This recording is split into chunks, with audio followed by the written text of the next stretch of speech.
Ho, ho, ho. Ladies and gentlemen, we are live. We are live and back at it again, folks. It's a Monday night and it's Christmas all around. I hope everyone's feeling the holiday spirits as we got WWE RAW here on the Wrestling for Life Network. It's going to be a fun one. Me and these two pretty elves are going to take us through the fun that is wrestling tonight. Make sure you get in that chat, click all the buttons, and don't forget, strap in, strap on, grab your snacks, grab your feel good, and your eggnog. Let's go.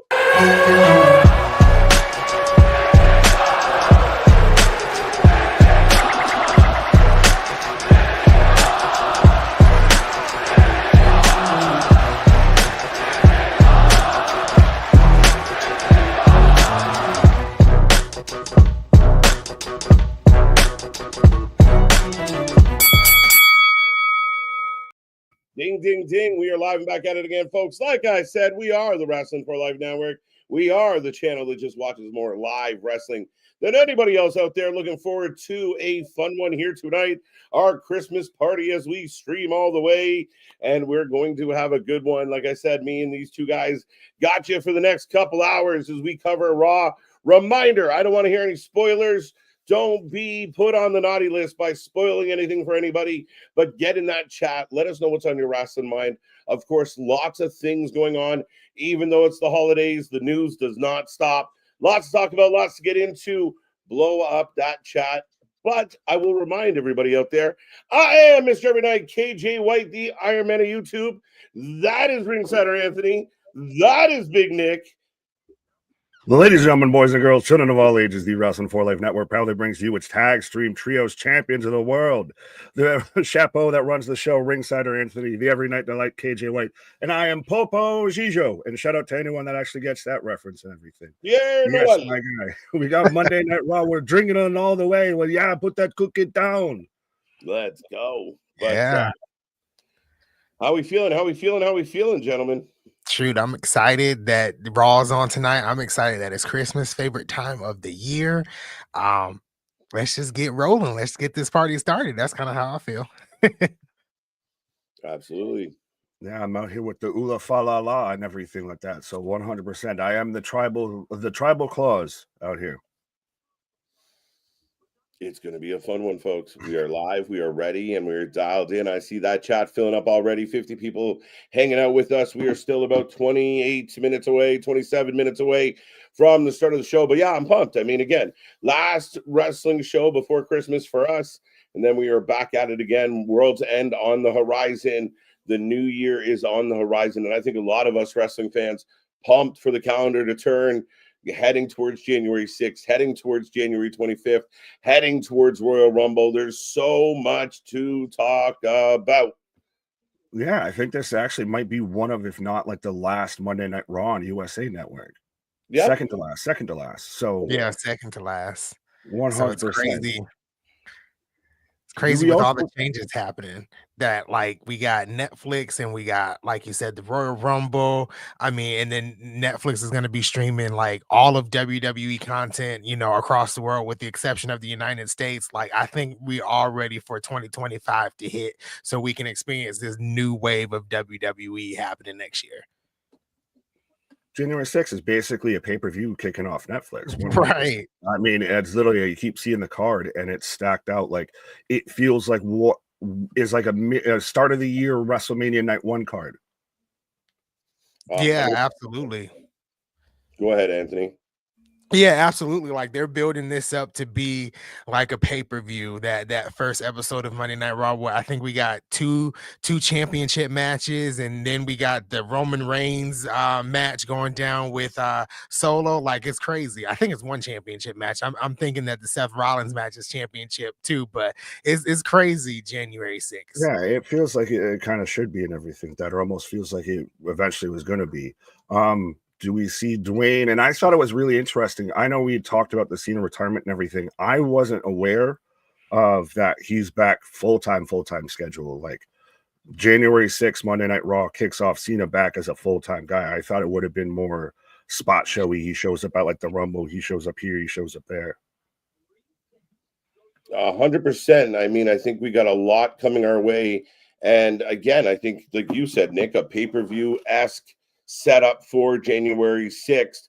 A lot going on, and I think there's a lot of moving parts, and a lot of what we're going to get now, I mean, especially coming into Netflix, will only set up the beginning, the success of Netflix, but it will also set up WrestleMania season in a big way. Absolutely. Oh yeah, absolutely. We got the potentially The Rock could show up on Netflix the first Raw. I feel like that's going to be great. I mean, everybody else likes John Cena, so I'm pretty sure they'll be excited for John Cena showing up on Netflix. But yeah, like this is going to be good. I'm excited for it. We've turned him from a CM Punk hater to a CM Punk fan, and I'm feeling like we might have turned him. I don't know if you liked Cena beforehand. Yeah, I'm surprised you don't like Cena. That's not happening. No way, no how, no shape or form. But I did want to bring this up, and I swear, folks, we are not from the future or anything like that. But again, is it a surprise to anyone that, speaking of one start show kicking off, we've got it announced that Rampage is all but done and over. It's done and dusted. It'll be gone by the start of January. I thought we already talked about this. I thought this was known. I thought that was part of why the big issue of Toni Storm making her return match on Rampage and everything was part of the discussion. Yeah, I mean, again, it kind of surprised me to see her on Rampage on Collision. I don't understand what's changed from that. Well, no, I'm saying of that now they're announcing that it's getting, canceled and everything. I thought we all knew that beforehand. Like you're seeing reports out like this is like brand new news. Yeah, I mean, again, I don't get it. We kind of knew this was coming. It's one of those late stories where we've been talking about it for a while, like bye-bye Rampage. Of course, just our luck. Hello, 3-hour SmackDown. But yeah, find a way to keep us here.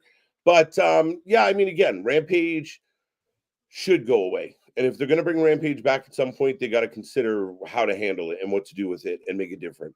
Because nobody cares. They don't even seem to care. It's not working. No, we've talked about it of how it should be. They're basically Ring of Honor merged with Rampage, and you make it their kind of NXT-ish level. Mm-hmm.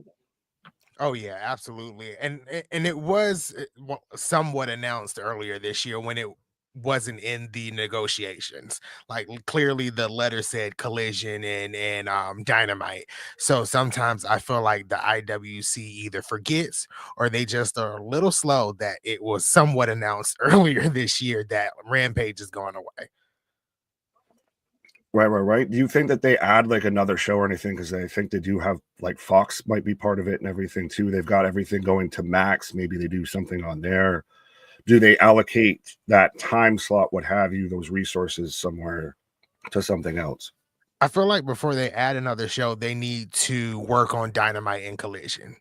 Those are your two mainstay shows. You need to work on what's going on those shows, build better storylines, build better characters on Dynamite and Collision before you try to add another show onto it. Yeah, make it better. But I mean, there's already been the rumors, and I don't know where they've gone. I often think that these rumors are dredged up by pro AEW folk to help, like in their mind, they're somehow helping a negotiation if they create one in their head.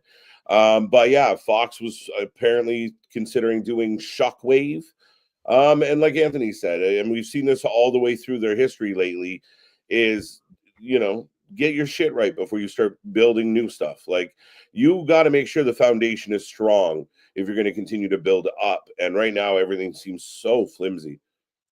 Fair enough. I have seen a lot of people, and I know we like them doing the stuff in Hammerstein of at least the presentation wise seemed a little bit better. I mean, granted, you had still your calamities. You had Bandido concusses himself. Did you see the snowballs getting thrown at Ricochet, the white stuff getting thrown out there? Right. I thought it was great. The man got over as a heel pretty well. I think he would work with the Hurt Syndicate. Yeah, I actually turned on Collision for the first time without having to turn on Collision because the stream is on. And I actually enjoyed probably the first 35-45 minutes. I actually enjoyed it until they brought out that guy that looks like he works at Costco's. I don't know. Boom. But yeah, it was actually really good. And Ricochet and Ospreay to me had a really good match. And I think I tuned in after the Costco guy was gone. And I think it was Darby Allin in the main event. I don't remember who he fought, but that match was even really good. I believe that was Claudio. Yeah. I think it was Claudio. Yeah, that was really good. But I was surprised I tuned in. I really was looking forward to the Ricochet match, and then I was glad it was the first match because it didn't mean I had to watch the remainder of the show, but I did stick around for a little bit. So Collision was surprisingly good, and I like the presentation that AEW is trying to go to smaller arenas because you can hear the crowd. Like Dynamite, I don't know what arena they were in, but it was very small, and you can actually feel the crowd this week. They weren't quiet at times. Yeah, we've been hoping for this for a long time, and we finally got it. So, and it's paying off. It's a good look. Hammerstein's been a good feel. You see them running these smaller venues, and it's got a better vibe. And I mean, ultimately, the quality of the product has to match the crowd anyway, but it's a better decision. It might be a little bit of a shot to Tony's ego, but at the end of the day, it's a better presentation overall. And yeah, I mean, the Continental Classic continues to give you potentially really good matches. Osprey, Ricochet, Darby, Claudio, or Darby King. Like, we're getting a lot of these really solid one-offs. Oh, absolutely. I mean, I saw a lot of people praising that Darby Osprey was arguably TV match of the year and everything that we just saw on this past Wednesday and everything. Now, obvious minds ask obvious questions, and I've seen this question floated around. If AEW made the decision to do smaller venues even 2 years ago, would this have significantly changed the blowback, the pushback, and everything towards AEW? No, but it would. I think it would have given them. It takes another bullet out of the gun, right? Like you as Tony Khan have given the audience or the general audience so much to dig into when it comes to the negativity and then the not so good stuff. So, I mean, again, if you took the opportunity to be proactive, I think for a long time it was admitting defeat in a sort of way for Tony of like, oh, we should still be able to fill these buildings, but you don't. And for him, it's just being able to say, well, we ran that building. It didn't matter how many people were in it. Like, we did that building, and it was a feather in his cap regardless. But yeah, I mean, again, I think that any opportunity he can, like lately, he's been quieter and making a decision to book the smaller venues. Maybe he'll change some of his booking philosophies going into 2025, and we can continue to we can hopefully see some continued development, growth, return to its one success. Fair enough. Anthony? Yeah, I feel like if you're gonna do a weekly show, you got to have that backing of storylines that kind of get you to tune in each and every week. And if AEW can get back to where it first started, where like I was watching for a tad bit there when they first started, because things made sense, the storylines made sense, and the wrestling behind it was excellent. So if they can get back to that mode from 2019, 2020 when they first, came on the scene, I think AEW will be a better place. Tony Khan has to have help I know he said there's like 30 people writing these stories, but out of these 30 people, nothing is making sense. So you kind of have to rework the backstage scene just a little bit to get these stories to kind of connect and make sense. Like your world champion is Jon Moxley, and nothing he's doing right now is bringing any type of feel as a world champion. He doesn't even carry the belt. At one point, I had to Google who was the world champion because the belt is not shown on TV. So like things like that just have to be worked out in the backstage area. 100%. Is it crazy we have not seen the AEW world title on their programming in like 2-3 months now? It's really weird, like unless they're going to do like a new design and they're holding off till 2025. But when Anthony was bringing up like the 30 writers and everything, anyone else just picture Tony Khan just like, I don't know, Hogan, what do you think we should do? Everything. And that's him, that's his creative team, is just all his little action figures. I just go to the clip from The Simpsons with all the little monkeys on typewriters. It was the best of times. It was the blurst of times. But the chat is filling up. We were climbing, but yo, Katie C's in the house tonight. Eric's with us. Happy holidays. Let's go. Put the cookie down. Yeah, put that cookie down. There's a man in my house putting up my star on my Christmas tree. What's up? What's up, Kevin? How you doing? How you doing? Roll Tide back with us. Merry Christmas. Anyone on the nice list this year? I don't know. Depends who you ask. Sometimes it's better to be naughty. Drew McIntyre tonight kicking off Raw. In fact, he shall be. Clay Lewis, Damian, by the way, welcome back. Clay, good to see you. Roll Tide, got you. Ken Rock, welcome. TK announced the Maximum Carnage, January 15th, and 16 Dynamite on Collision. What's Maximum Carnage? Maximum Carnage. Now I have to A video game from the early to like the late 90s, I feel. I think it was two dinosaurs fought, remember? Or something like that. Right? TK announced it is a thing. What is it? Is it just like a branded show? I think that's what it is. Yeah, it's a branded show across Dynamite and Collision. Interesting. Oh, she might just reminded me of what I was actually thinking of, but never mind. Spider-Man Maximum Carnage with Venom and Carnage. Yeah, I remember playing the shit out of that game. Sorry, nerded out. It's Turbo time. What's up? Knee pad police on patrol. Good to see you. Good to see you, Ken, Zach, Christian. Woo, names. Dale, welcome back. Brother Fluff, Salisbury, C Money, JPC. I see Boston. There you go. Dude said, "Ula fans, la la." I can't. Yeah, it was. I'm wearing the Ula fa la la la. Yeah. Jingle, jingle, jingle, jangle bells out. Our Christmas will be nice, warm, and snow-free. Let's raw it up. There's so much to unpack with this one. Yeah. We gotta wait until the 25th to unpack those gifts. Right? Yeah. J1, welcome. Eric, welcome. MDB, good to see you. Stoner Jesus, welcome back. May the blunt be with you, sir. But Philip, I got you as well. Welcome. Is Anthony Frosty, since he is wearing a snow hat? I guess so. Tony, the snowman. Anyone else think of Cocaine, the wrestler? No, not. Okay, well, no, you got all the variations. You got Blue Cane. You've got all the different variations. There's been now one that's out there of, I said it. Yeah, moving on. My brain did not connect Anthony to that character in any way, shape, or form. Well, you got the joke, but moving along. December 31st, WWE Network leaves Peacock, moving to Netflix. Yes.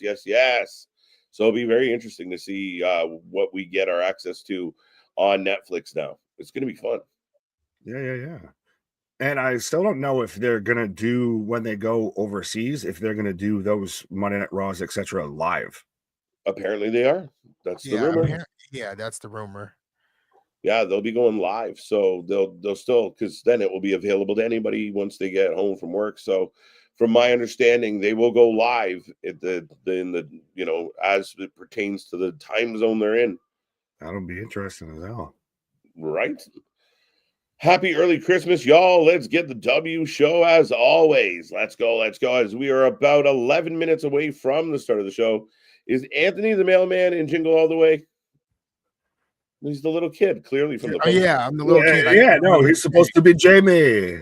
My favorite son, Jamie, and remember you, my number one customer. Dun, dun, dun. Welcome, Ken Rock. Got you already. C Money, we got you. Sophie back in the house. We only got 2 more episodes of Raw on the USA Network until Raw goes to Netflix. So yeah, we did touch on that. It's crazy to think, right? Like, I mean, so much change. Yeah, well, and you always grew up knowing Monday Night Raw, USA Network, except for that brief little time when they went to TNN or Spike. Yeah. And everything. Outside of that, that's been the home of Monday Night Raw is USA Network. Yeah, it's crazy to think. I mean, so much has happened that we didn't anticipate happening. So really interesting heading into 2025. But Dale the OG back in the house. Good to see you, Bonkers. Dun, dun, dun. Wrestling Proud is with us. Mega, always a pleasure. See Money with a long one. I don't understand the value of a tournament that guarantees good matches. If that's the same thing you try to deliver every week, it's the same thing with Forbidden Door. Valid point. Forbidden Door is gone. That's that. You might as well just come up. That should be Maximum Carnage or something like that, because Forbidden Door is gone. Yeah, well, they're still running it, and they love it. So I don't know. That shit's off the hinges. That's at best a doggy door now. It's not even. It's just, a wide open door. Like, we're good to go. It's a screen door. It's not good at all. But small venues, like during the pandemic, they were very small, but it worked. They should do more Daly's Place. Daly's Place loves them. Oh yeah, well, that's very, very full saley a little bit if they're doing strictly Daly's Place. Well, maybe not strictly, but I think having a heavy rotation back in there. I mean, they were so loved in that venue, and usually it's a pretty good time. So I only think it helps if you tune in and it sounds like people are having a good time. You might stick around to see why. Right. Yeah. Well, and I like that they found like the unique visual venues too, and everything like that. Like a lot of the stuff that they've done recently is very much, has a unique view. Like Hammerstein especially has an instantly recognizable aesthetic to it. Yeah. Oh, 100%. I love the vibe. I love the feel. I love the build of those arenas like that they're over top of the action. It's a real nice feel. Right. Merry Christmas, 316. How you doing? Kate, welcome back. Ken, so we get a few promos, and first night back, Bandido takes himself again. I don't like laughing at anybody's misfortune or anybody's injuries, but Nick, we were live, and it was like, oh, wait a minute, that was not good. And sure enough, ouch. Yeah, no, that's why I was saying earlier, of like, I swear to God, folks, we're not from the future or anything like that. But I remember sitting here watching it, and I think I missed it initially, and you instantly called it. It was on the shotgun drop kick. And the man just arose such a clatter because you saw everything just stop. Everything looked really clunky. Everything was really awkward and everything. And then now they're like, it appears Bandido injured himself on his debut. It's like, no shit, Sherlock. Did you watch the product? The staggering when he finally made it to his feet, or fight Eddie. The 30 man looked like Cousin Eddie popping up. Right? Like 30 seconds, he was frozen on the mat, not moving, not blinking, not reacting. He just flat out. And we were like, uh-oh. And everyone else knew what their cue was. So everyone was standing around like, what do we do? I saw some people that were saying that he was working with Jericho and he instantly just nerfed himself. Just fuck this shit. I'm being back on the bench. You ain't putting me in this game. Nah. Right. Yeah, just right on the back of his head. I hope he's okay. I hope it doesn't hinder his return. But my God, unfortunate, man. And it's, again, that's why I think it's just hilarious at times, because we caught that in real time and everything and instantly noticed it. Now, is it just we watch more wrestling than everybody, and clearly these people aren't actually watching the wrestling and just reporting on it? Or like, or do we have a crystal ball that we don't know about or something? Because like seeing these stories come out 2-3 days after we talked about them, it's like, wait, hold on. So now I got to bring up what we just talked about now because you got caught on now? No, right? It makes me laugh. It does. But and again, I think for the a bump like that, most everyone notices. Even the lightest of wrestling fans are like, oh, what happened there? But there are certain things that get picked up because you're paying attention pretty close. But I mean, again, we've kind of gone through these ups and downs with members of this roster, and they just keep having bad shit happen. Is the only way I could explain it. Is it the Jericho curse or the Madden curse going on now?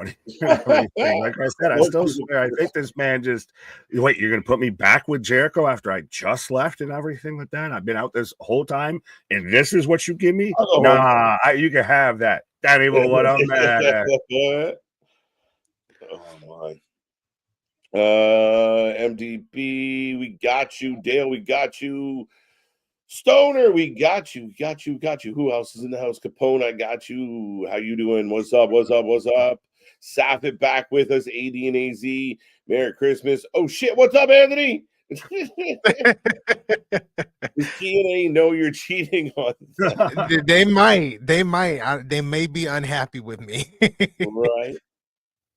Penta is rumored to show up on Raw January 6th. Another one of those rumors that might have, might have been given to us.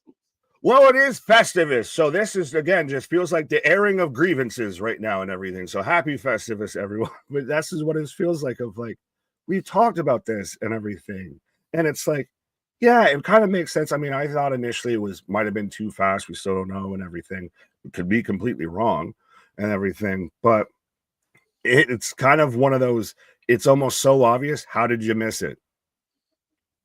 Yeah, no. Oof. Poor guy. Poor guy.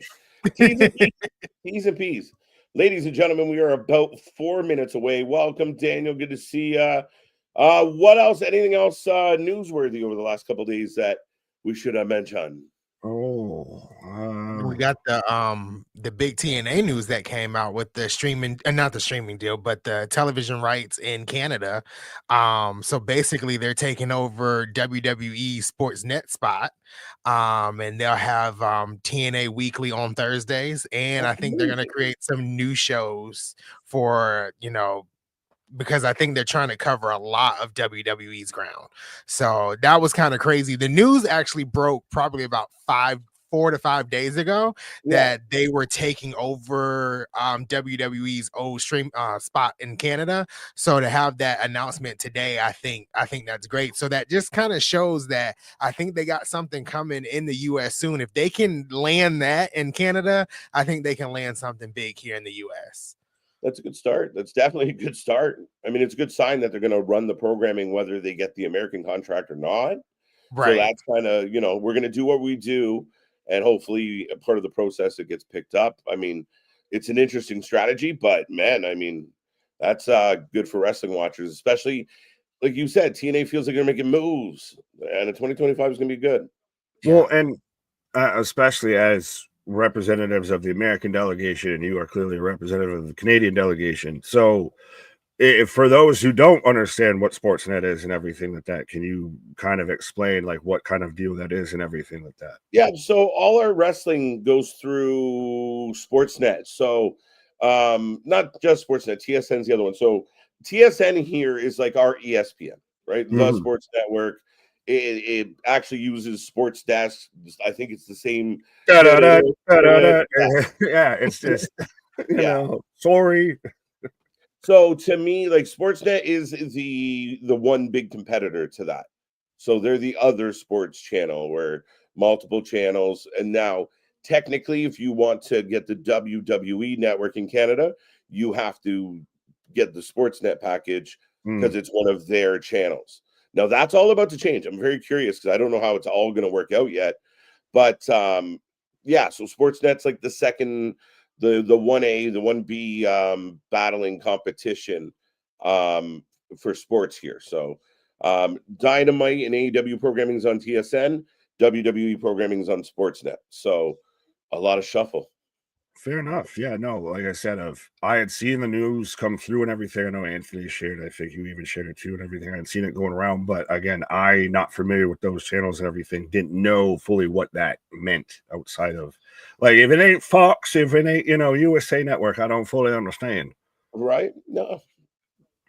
Makes sense. But I mean, again, it's it was announced that USA Network Canada is going to be taking on Dynamite, I believe.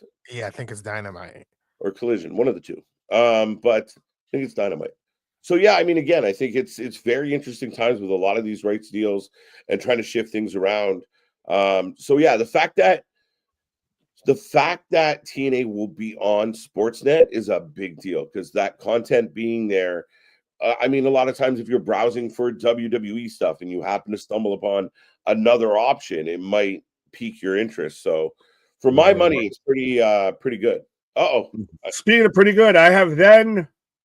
I do not have then. I'm pausing it now. I have then. I'll pause that now if I can find the remote. Okay. Now. Right.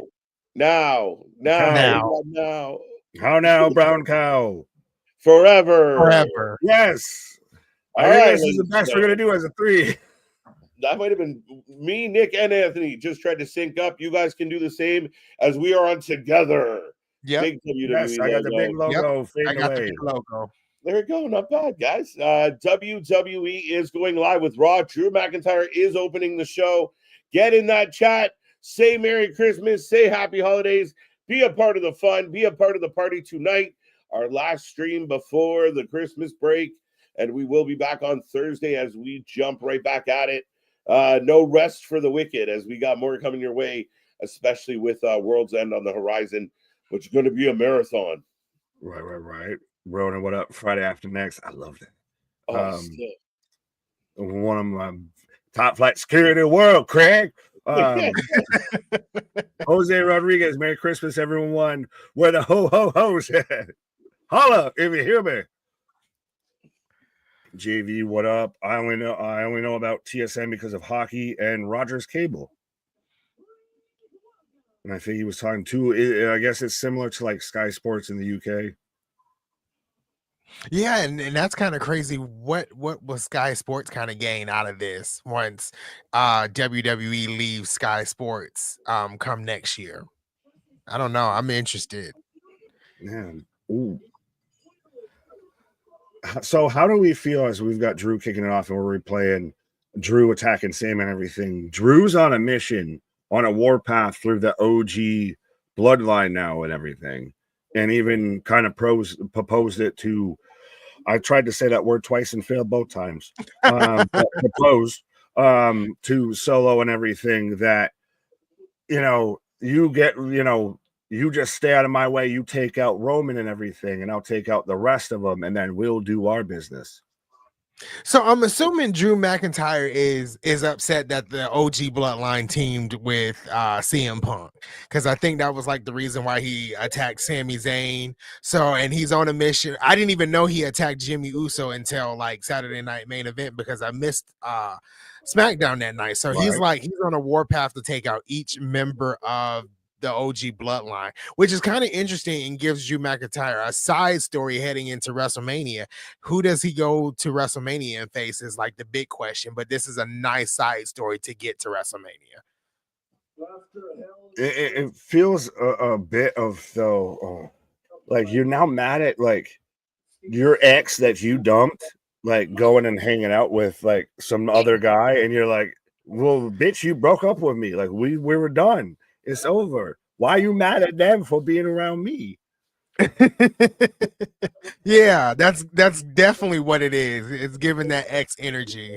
But Drew is great though, and they very much talked about like Drew's going to be like they're aiming clearly. He's going to be one of the top guys come 2025, and it makes perfect sense. And especially if they pivot through portals and everything like that, if they Doctor Strange, Endgame people between SmackDown and Netflix, or SmackDown and Raw, that Drew becomes the figurehead of a 3-hour SmackDown. Very much so. Right. Very possible, Nick. Over these past 2 months, and he's got this huge vendetta against the Bloodline. It's been very interesting. Yeah, you were touched out, but I like it because again, I do like the idea, the proposition of a Roman versus Drew match. That sounds phenomenal to me. It's again, we've talked about it, and again, it's Festivus, so this is the airing of grievances of where people, are now still late to the party of like, well, they've talked internally about CM Punk versus Roman Reigns. It's like you can see that in a cage in Survivor Series. What are we doing? Right. And we've had Drew and Roman before. We had it at Clash at the Castle, the first one, which was a great match. So to kind of go back to that again and potentially have Drew McIntyre win the second go around, I think would be great for him. Yeah, why not?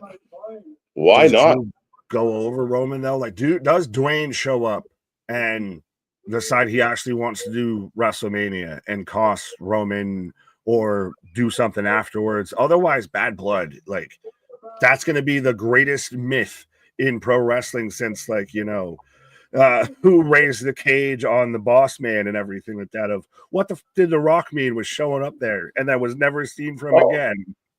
I have no doubt in my mind he's coming back around. They did that for a reason. Everything they've done to this point has had a reason. if they were unsure about his like future, what the plans were.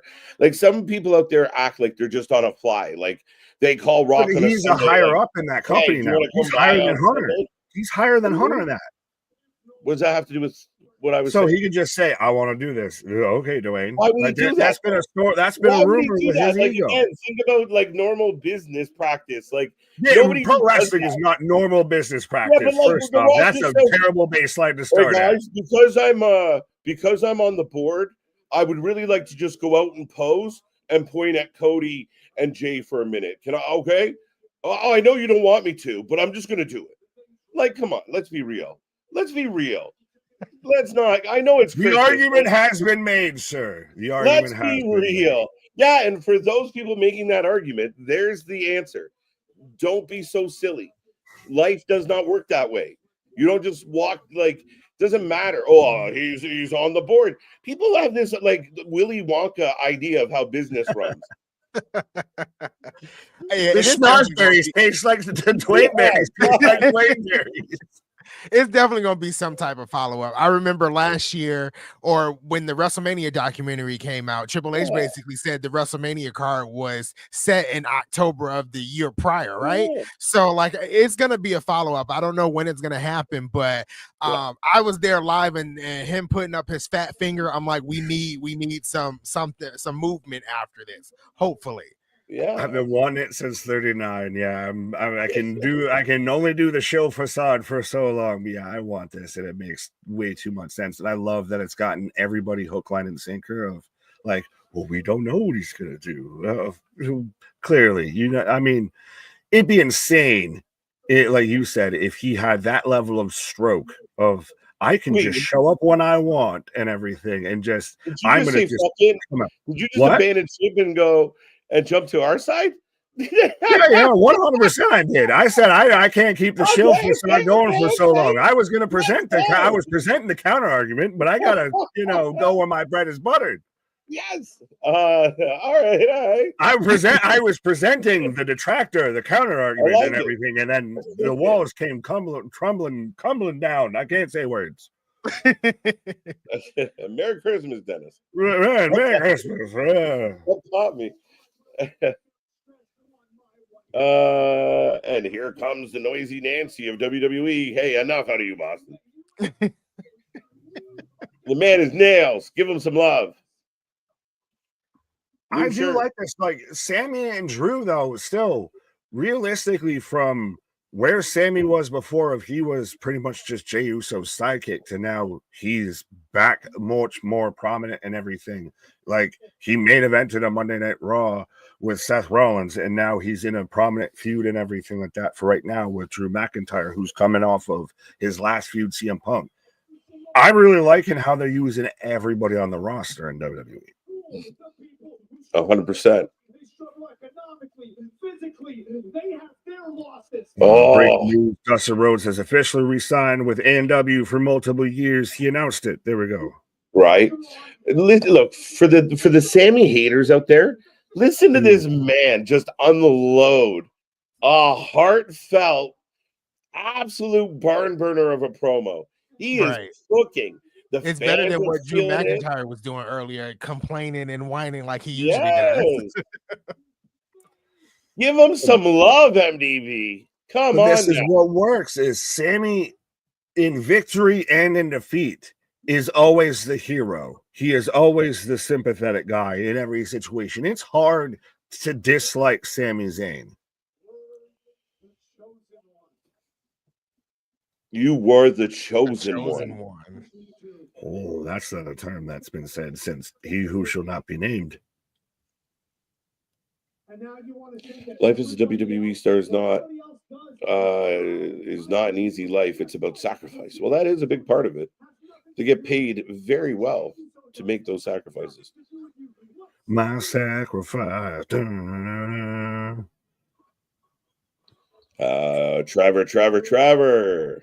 What's up, Trevor? What up, Trev? So Sammy was saying basically whatever he does has nothing to do with him, which I kind of agree with. Right. Drew McIntyre is just on a rampage because he lost to CM Punk. So I have no problem being your problem. And it's raining right now.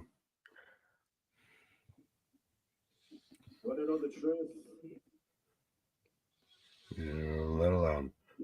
Boston, this is where we need a character like The Rock or Stone Cold to what? Yeah, what?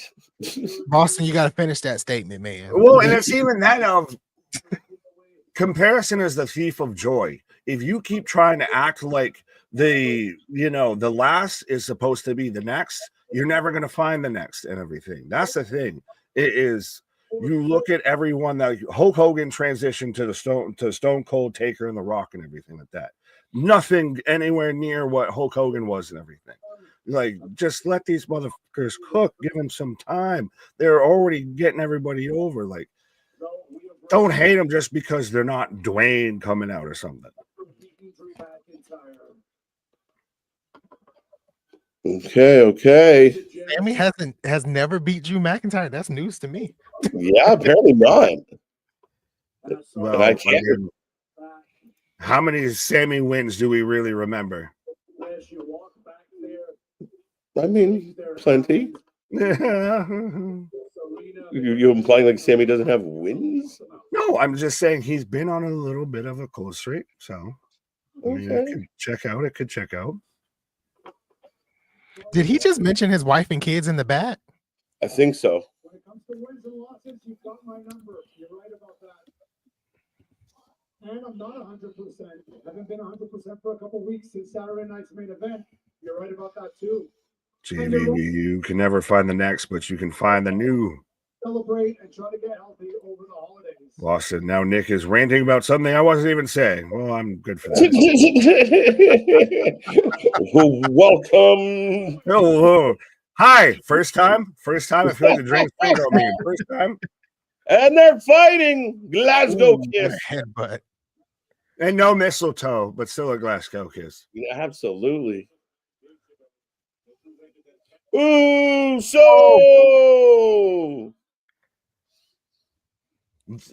how would you feel a WrestleMania match, Jey Uso versus Drew McIntyre? Why not? I'd be in if you built it. Yeah, if you did it right. Oh, super kick. Oh, and they double team Drew. Is he gonna have to find a tag team partner?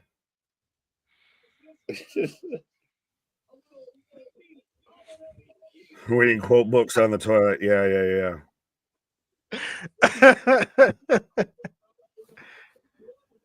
Sammy did beat Gunther, yes, but he didn't beat Drew. Right. Is it me or does Sammy remind me of Nick? How? Am I Yukon Cornelius? There's gold in them. I'm curious how. Right, dark beard. It's because of the hat. It's got to be because of the hat. But Anthony was wearing the hat and everything, and now he's turned to beanies and not hats. I do have the exact Sami Zayn hat too, so I gotta find it though. I don't know where it is. Go. I'm mad at myself because I realized I have a camo chapeau and I didn't wear it during Survivor Series, and I saw it right afterwards. I was like, "Damn it." Can't wear the camo. I got a camo hat sitting right there, but the screen picks it up. Well, no, I was saying there are War Games. War Games. I had the gray camo. All right. So eat back in like 2020. Fair enough. Right. But Sonya is letting Adam know, like, oh, there seems to be an opening in this women's triple threat match. Yeah, because it's Alba Fire versus Natalia versus TBD, KJ's favorite. Never bet against TBD. Right. Well, speaking of TBD, I'm going to see you, TBD, in the finals there. Oh, so they replaced her with Io Sky. Io Sky. Ooh. So she goes from the U.S. tournament right over to the IC tournament. So Natalia's not winning. No, she is. No. Keep faith alive. Do you believe in miracles? She's not. EO's taking this W 100. All we Yeah, need easily. is I'm sorry, Natalia. We tried. It was a nice thought, but sorry, Natty. I know you're gonna get PFC and you're gonna get damage control that are gonna get involved in each other and set that up, cause the distraction. I'm still taking Natalia. I'm going down with the ship. I'm the Titanic bed playing the fucking cello as the ship's cracking in half. Singing the Celine Dion song. Near, far, where you don't want me to hit those high notes. Probably not. No, we don't need that. Everyone's Alexa went off, or everyone's dog started barking. I don't know which one. PFC getting a push, getting some time, getting some TV time at least. Just zone you for sure. If they were getting a real push, wouldn't they been in the tournament, or is this, you know, they would have been in the tournament to take an L? I don't know. I mean, again, I think having them at least have interactions with peers, they took out Kyrie. It's something. Right. We're pulling for you, KJ. I've been humble. This man is truly the baby face going into this championship game. I mean, yeah, humble shit. It's been good. How poetic is it that Nick is going to lose to Josh Allen? Yes. It's so funny because initially at one point I was watching it, and side tangent, where KJ and I are facing each other in our fantasy football championship. Side tangent. I literally thought at one point it was going to take like a miracle for both of us to be there. And Evil Wifey's like, pray for your miracle. And it happened, my guy. Right? Yeah, no, I couldn't. I've been on a hot streak. I just need one more week. I need one more week of this hot streak. Can't cool up. Even when Allen didn't show up this week, I was like, I thought I was toast because of Allen, but apparently my kicker showed up this week. Shaky Nakamura taught her how to walk the ramp. I don't know who we're talking about. Oh, are we talking about Natty? Natty should lose because it's not the longest time her here reward. Oh, I see what you're saying. Not the longest time here award. Nah, but I think it is one of those of thank you for your service. Yeah, again, Chelsea might have it for a bit of a longer run. We obviously know her versus Mission's about to be kind of the feud going into this. Natty could have it and then turn around and lose it. For all I care, the same night she won it. So right? I think Josie Green is at least going to hold that title until WrestleMania. It's going to be a hot minute. Yeah. I think it's good. And I like the idea of if you find a really good baby face and like you're trying to build up Mia Yim and make us like kind of cheer for her, Chelsea's the perfect woman to do it. We saw the dumpster match. We saw how the tournament played out. So if Mia or another really good baby face is going after a Chelsea just plays keep away. It's highly entertaining. Yeah. Right. I think that 100% with that with this tournament and everything, could it be, and I know you're going to say no, but could it be Natalia has it? Thank you for your accomplishments. Now politely hand this over. Now, granted, I think still a dark horse in this isn't Lyra still in this title in this tournament and everything? She was my OG pick. Yeah. Now EO makes it really interesting, but now I think it might come down to Bird Lady and EO in the final. I'm gonna bold strategy, Cotton, and say Lyra versus Natty. Natty's toast, bro. When she wins, you can all line up and say thank you. I was wrong. You were right. Natty wins. I'll eat my Christmas hat live on screen. You're gonna eat it? I'll be shocked if Natty wins, but I'm definitely she's not winning. I feel so bad. I got screwed. Congrats. First time. I feel like that Peter Griffin meme. Oh my God, who the hell cares every time Sami Zayn goes? Sami did good. Why won't people give Sami credit? He cooked tonight. I'm not understanding the Sami Zayn hate. I don't. Why are Like, we hating on Sami Zayn? Yeah, that wasn't bad at all. Like, if you knew nothing about Sami Zayn, I thought he was okay tonight. Yeah. Coming out, spitting fire, and just you heard me pause. Cayman Islands. But yeah, no, I mean, again, Sammy, and the fans are behind him. A really impassionate speech, and again, the underdog from the underground. I don't understand why the man getting no love. I think the issue comes with it of like not everyone can be the top guy all the time. Like Sammy's really great at being like that upper mid card, kind of guy and everything like that. I don't know if everyone's expecting Sammy, like everyone's still heartbroken because Sammy didn't beat Roman or something like that. Like I don't get the hate. He's not going to be, right now he would have been 4th, 5th, 6th, 7th if he was in the main title picture. He can still have a great feud with Drew McIntyre and everything. Yes, absolutely. Is Natty here? Well, I got Alba Fire coming out. Yeah, I got Alba Fire. What happened? I don't know. Are you ahead or are you behind? Are you I'm from trying the to figure it out at the moment. past? Natty is checking out the belt. Oh, I got EO in the ring, and then I've got Alba Fire coming out, and you're ahead because I see no signs of Natty. Yeah, I got the title on the bracket on the screen. Yes. I heard if EO can't fight in the finals, they'll fight in the so your semifinal is Dakota wins. and Zoe, and then Lyra versus winner of this. Nice. Oh, poop. Now I got Natty coming out, and I'm sure Nick does too, right? Yes. Okay. What happened? I literally have all 3 women fighting. I'll wait up for you guys. Yeah, it's almost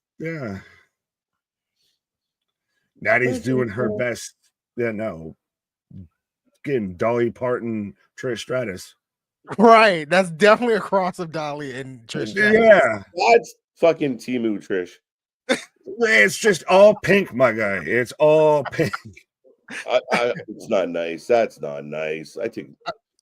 I see Boston's comment down there about Moose getting a new belt. So that seems like that's the rumor of him getting a custom X Division championship belt. So I'm excited for that.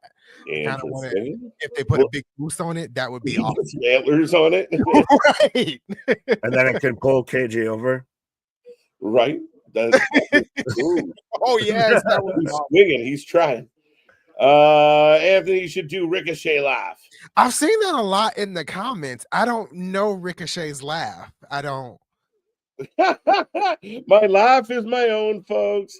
I don't know this Ricochet fellow you speak of. By the way, I have EO throwing Natty in the corner. I know you're trying to sync up with the action. Yeah. I'm on commercial break, so we'll. Oh, okay. Yeah, we'll match up on the other side of the commercial. Isla Dawn, we love you. What if I click back one? That is the Isla of relevancy right there. Isla Dawn. Ooh, EO just did a tope. Okay, I'm with you now. Did you go to commercial? Yeah, yes. Just went to commercial. I got you. There we go. Are you interested in Logan Paul versus Cena? That's being discussed. I'm interested in it. I don't remember the timeline. McAvoy and Stewart, they get confusing. Would this be Cena's retirement match, him versus Logan Paul, or granted, still his last Mania match, him versus Logan Paul? Maybe give me that at like Rumble.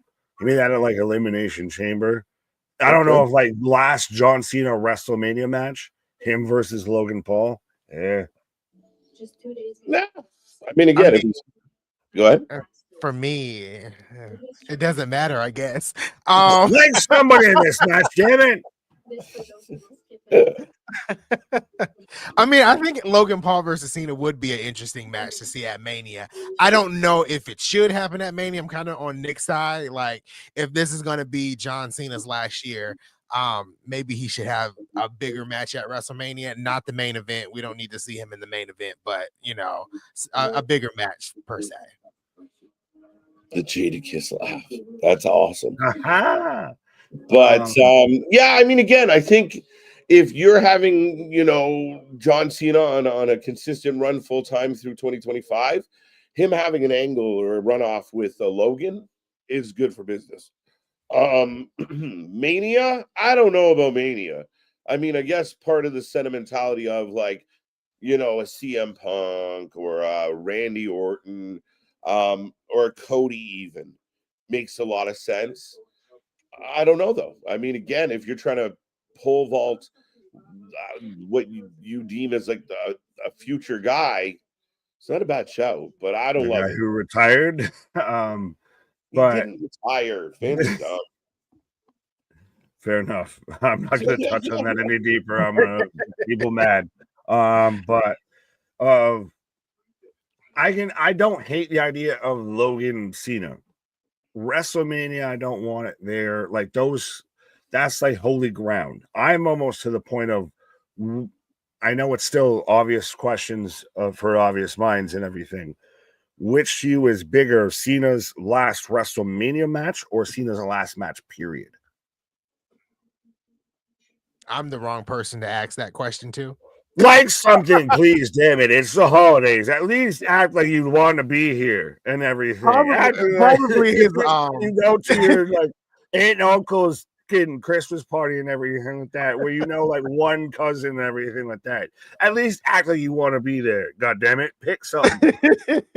I would say probably his last match, I think, would be, if you're gonna do a last match, if in a perfect world, if as much as I don't want to see it, I think Cena's last match should be Orton. Yeah, I agree. I feel like his last match should be that, and I feel like it'd be more important than the WrestleMania match.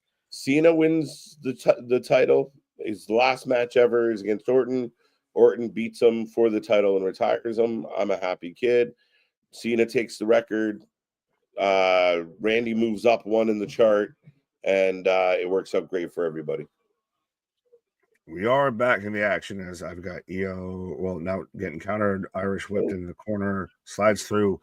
Would you rather do Randy last match and he passes the torch in the WrestleMania match, or vice versa, like to where he does Randy versus Cena WrestleMania one last time, and then his last match, when he goes up looking at the lights, he's passing the torch to say somebody like a Braun Breaker or whoever else?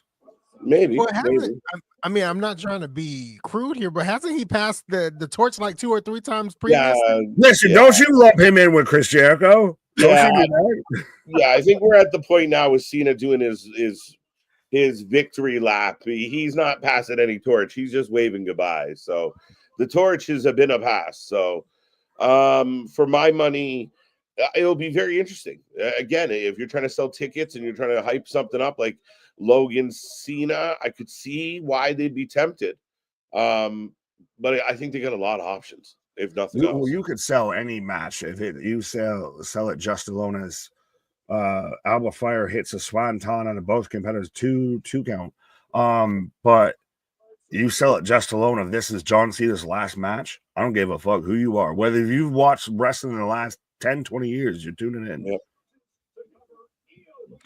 I'm more kind of wondering what they do for John Cena's like last match. Like, so we don't usually have a pay-per-view in December. So do they do a special event, just branded for John Cena? Because you can't have him go out on a Monday Night Raw. Like, I don't feel like that's necessary. You got to do something grand there. Could it be Survivor Series?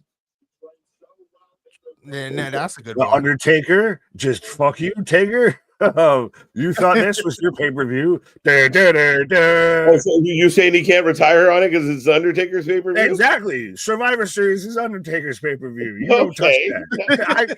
I was going to joke and say he retires on Christmas Day like Jesus and everything like that. Yeah. Wrestling double sharpshooter. Yes. Oh, everyone rope break. As Natalia had everyone in the sharpshooter. They did She's it. Queen Canada. Why do you like to pick against Canadians? Only certain ones. Yeah, but you have like a top 5. I have a 3 for sure. Yeah. Oh. Ooh. Oh, well, that was a little clunky. Yo, big kick to Natty. See, the Springboard moonsault, I was going to say, realistically, that takes way too long to set up. Like, someone's moving. Right. We got to be going to. Oh, I thought we were going to another commercial break. Every time EO talks to the camera, I'm thinking commercial break. EO going to the top. Cena's last match ends with the GTS. Oh no. You do Cena one last time. Last match. Does he go out losing? I think so. Cena's I don't know though. This is looking at the lights. You're supposed to, but I don't know. He doesn't go out like he. Oh, that's it. To son of a bitch has EO Sky pins Natty. So I'm gonna just eat that L hard, I guess. We tried to tell you, Nick. Just go ahead and change your pick at the beginning. I'm believing on a star. I am. Do they know it's Christmas time at all? I'm picking EO here. Good choice. I'm waiting for Twitter to explode to say EO Hogan or something. Yes, Willie, I am a fellow Southerner. I live in Atlanta, so that's gonna be a good match. EO Sky versus Bird Lady should be a hell of a match. I feel like we saw that or could have seen that for the NXT title. I don't think we did. It would have been like it's one of those of like they were just apart enough from each other and everything, but no, they were well apart. I hate to do that. I was agreeing with you, damn it. They're not even close. I was at least agreeing with you. That was close. Let me be wrong separately. Passing in the night. We're going for it. All right. Who the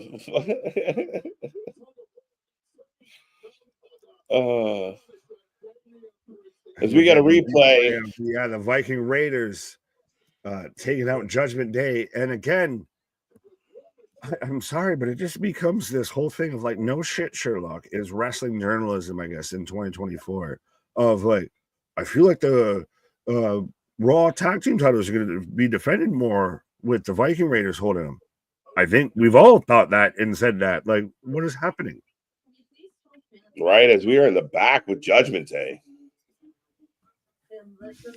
The Liv and Finn got some issues between them. Yeah, it's not going well. Well, are they? I know there's not supposed to be a leader, but are they still kind of fighting for that? You know, well, I mean, basically leader. Finn has definitely slid into the figurehead, but again, we've all been there when your boy's got a girl and she kind of getting in the middle and causing, mixing it up a little. We've all been there. First off, you'll click in the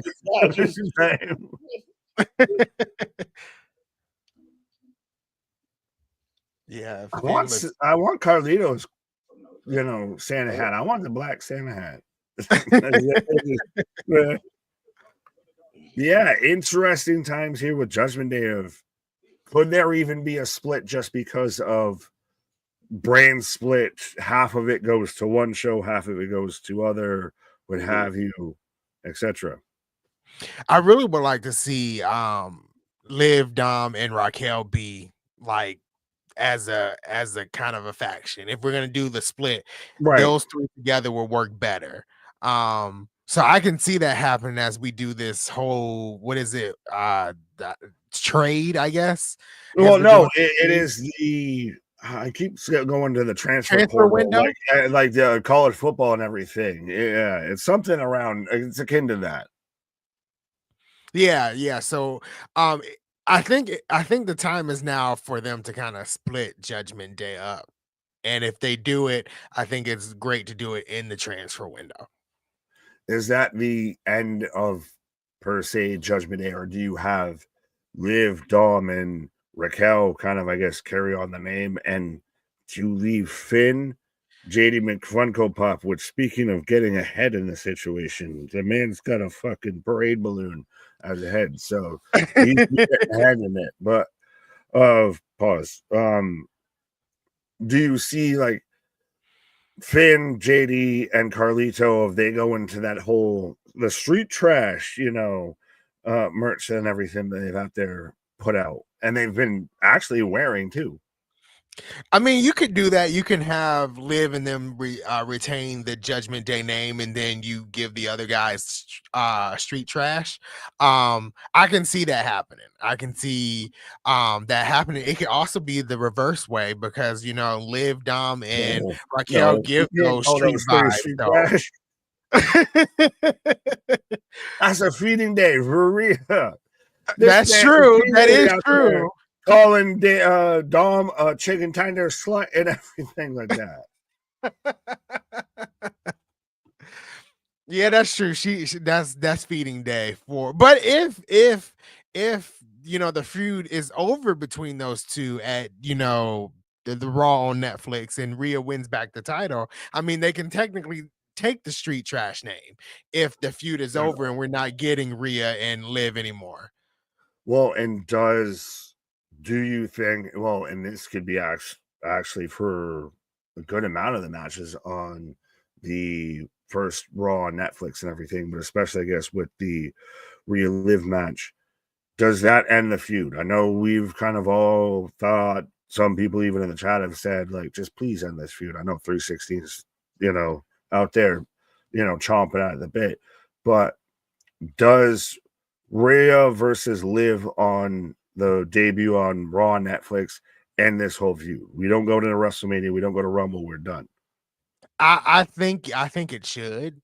That's my personal opinion that it should end on January 6th.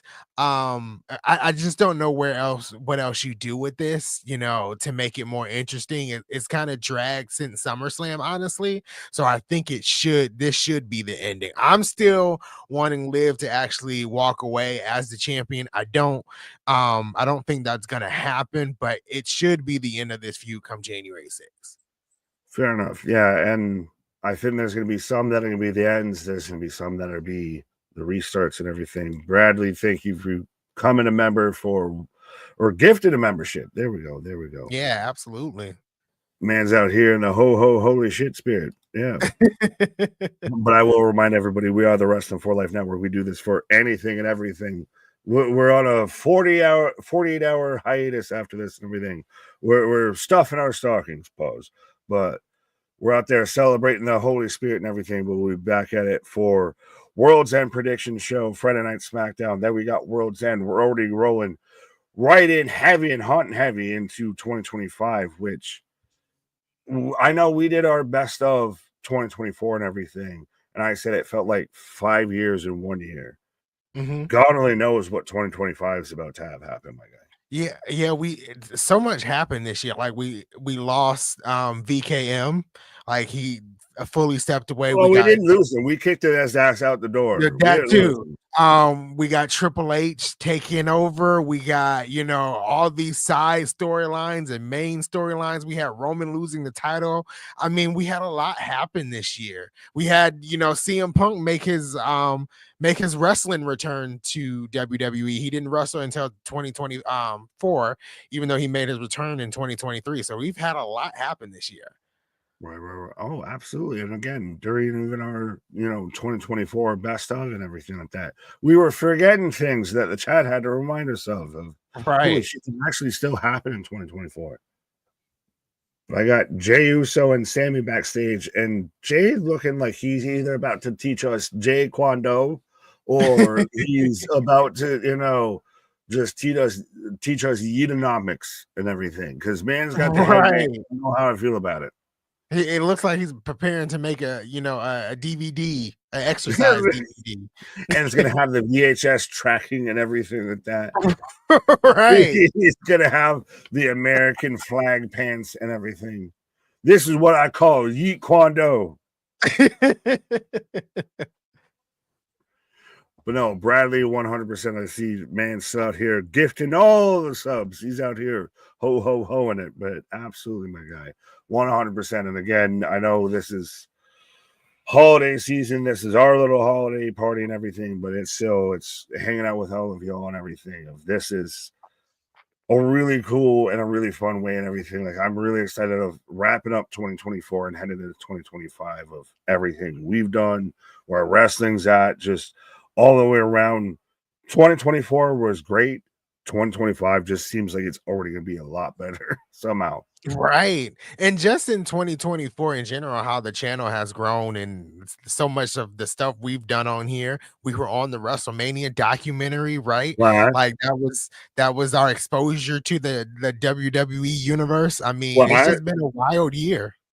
Yeah, and that's how you know that other people are scared, because we was mentioned among some others and they don't want to mention us because Right. When you see someone in your rear view, you don't want to admit that I might be passing you by. Right? Or if you're watching the WrestleMania documentary and you name everybody that was showed up except this But channel. us, yeah. What? You know. All y'all's got multiple platforms, got Twitches, got this, got that. So we just got YouTube's and still beating your asses. What? Not trying to humble brag, but what? Lady B, I'm gonna keep going with this, but I'll move along. But Lady B said, not the usual workout plan. Yeah, 1 and 2, and get them sit-ups, right? It's more like 1 and 2 and acknowledge your tribal chief. And no, it's sweet. Well, and again, we're gonna get tribal warfare. We're gonna get the Ula fa la la la la defended. And I know me and KJ have talked about it. You and I haven't talked about it. They're bigging up, Raw on Netflix and everything, but the tribal championship. No. Thank you. No, that's what and I'm not gonna pronounce it because I'm gonna butcher it, but that's what that necklace is for. That's the championship. Ula Fala. Okay, I did it. Ula Fala. That's what the Ula Fala is for. We don't need the tribal championship. That's stupid. A dumb idea. Right. Oh, Spaz, I apologize if your super chat disappeared. Oh, let me see if I can. Oh, yeah, no, I can't see it, my guy. I apologize. Man, but no, Spaz is always, big supporter, 100%. He's out there calling you sweet Tony Rings and everything like that. So, amongst other adjectives, but sweet. Hey, Tony Rings, listen, we all got plenty of names from Spaz. We got all the aliases out there right now. We got, we are not culpable in anything because we got all the aliases from Spaz. I've got Chad Gable. So we're going to get Chad Gable versus Tozawa, which Chad Gable is going to tear down the Alpha Academy and is starting with Tozawa. That's what it How seems you like. feel? Well, that's what it is. How you feel? I kind of want this to be over, honestly. And I thought, American Made was kind of moving to SmackDown when they showed up a couple of weeks ago. I think that would be great for them to kind of get a fresh start on SmackDown. I just want them to move away from this. I'm kind of over it. Are we in this though? This awkward, and this does kind of happen a little bit, and the voice beyond KJ, the all-mighty powerful Cena, confirming it didn't come through. But has it been a bit of that of, we know that there's going to be this transition. We know there's the transfer portal, but we're not going to really kick anything off until 2025. So everything feels in like this slight holding pattern a little bit. And that would probably make sense. I didn't even think of that. Like, they start on which Raw would be the first show of the week for 2025. So they start with Raw and kind of end with SmackDown at the end of the week with new faces showing up. I didn't think about that. That might be a good thing. That might be where they're kind of headed. I could see a Charlotte showing up on SmackDown, and things of that sort. So yeah, I think that's the better idea. That never crossed my mind. Well, no, I can say this, and I can say this because I know you're also a Buffalo Bills fan and everything. Shout out to Bills of KJ, terrible Canadian Maple Leafs. I digress. But to where they sat there and said that they were holding back to the playoffs offensively and everything like that. Could this be pro wrestling, honestly, as a whole, not even just WWE, AW, etc., even TNA a little bit of is holding off. Like people have gotten upset of Joe Hendry's not champion going into 2025. Could it be we're holding off until 2025? And then you thought this was a boom. This is the shockwave. Yeah, and that definitely could be, and bringing up the other two companies, with WWE, like the January 6th Netflix, I feel like that's going to be a big boom from that entire week, because you got NXT No Evil or New Year's Evil that week, so you got big movement there. You got the Netflix move, whatever shows up on SmackDown. Then for TNA, you got Genesis, where that could be the crowning moment for Joe Hendry, where he kicks off 2025 as the new TNA World Champion. Now, I don't know what AEW has going, and I don't really care, but they might have something big too. Nothing huge. I mean, Fight for the Fallen, HBO Max, but then what is it? Revolution? If you can't say that and then do that, but if you so like I'm allergic to that bullshit. Yeah, you're allergic to fucking Revolution apparently, or to HBO Max and everything. But it would be interesting we've talked about how Netflix has really stacked, the first live Monday Night Raw on Netflix. Would you not in par stack your first AEW Dynamite that might air potentially live on HBO Max? Well, I believe they are, like that Jan 1, I believe it is. Like they're doing the Fight for the Fallen. Yeah, right, cool. I don't need my single dad to tell me that a peanut butter and jelly sandwich is him stacking my fucking lunch, but I'm joking around. But like, it's one of those of like, you're gonna sit there, like, what are they gonna stack it with? I feel. Well, I imagine they're gonna put their best foot forward. I mean, that would be the idea. You got FTR's return to the ring, yeah, I think, with a mystery partner. Well, is that on the first Dynamite on Max, or is that at World's End? Like that's the thing. I wonder if you give too much Dynamite. Okay, fair enough. I digress. Yeah. Here comes the Alpha Academy. I think on Dynamite this week they said they weren't cleared to wrestle until Fight for the Fallen, which is April 1st, January 1st. Jan 1, yeah. There you go. Tozawa coming to the ring.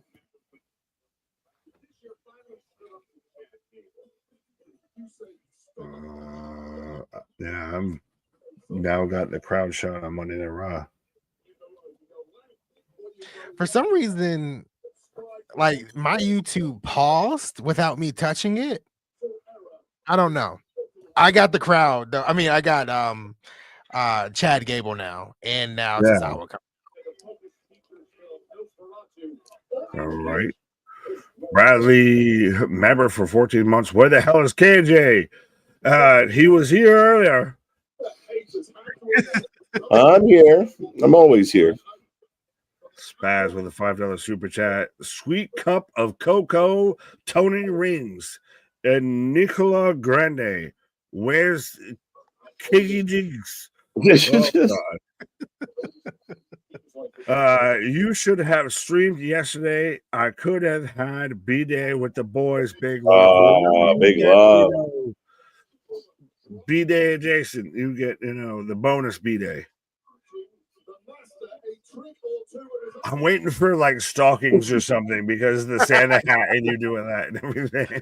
I don't know why, but I was anticipating that it was going to just be Christmassy just because of Santa. Right? Hat. Should be. Yeah, I've got Gable with a double chop to Tozawa throwing up the hand.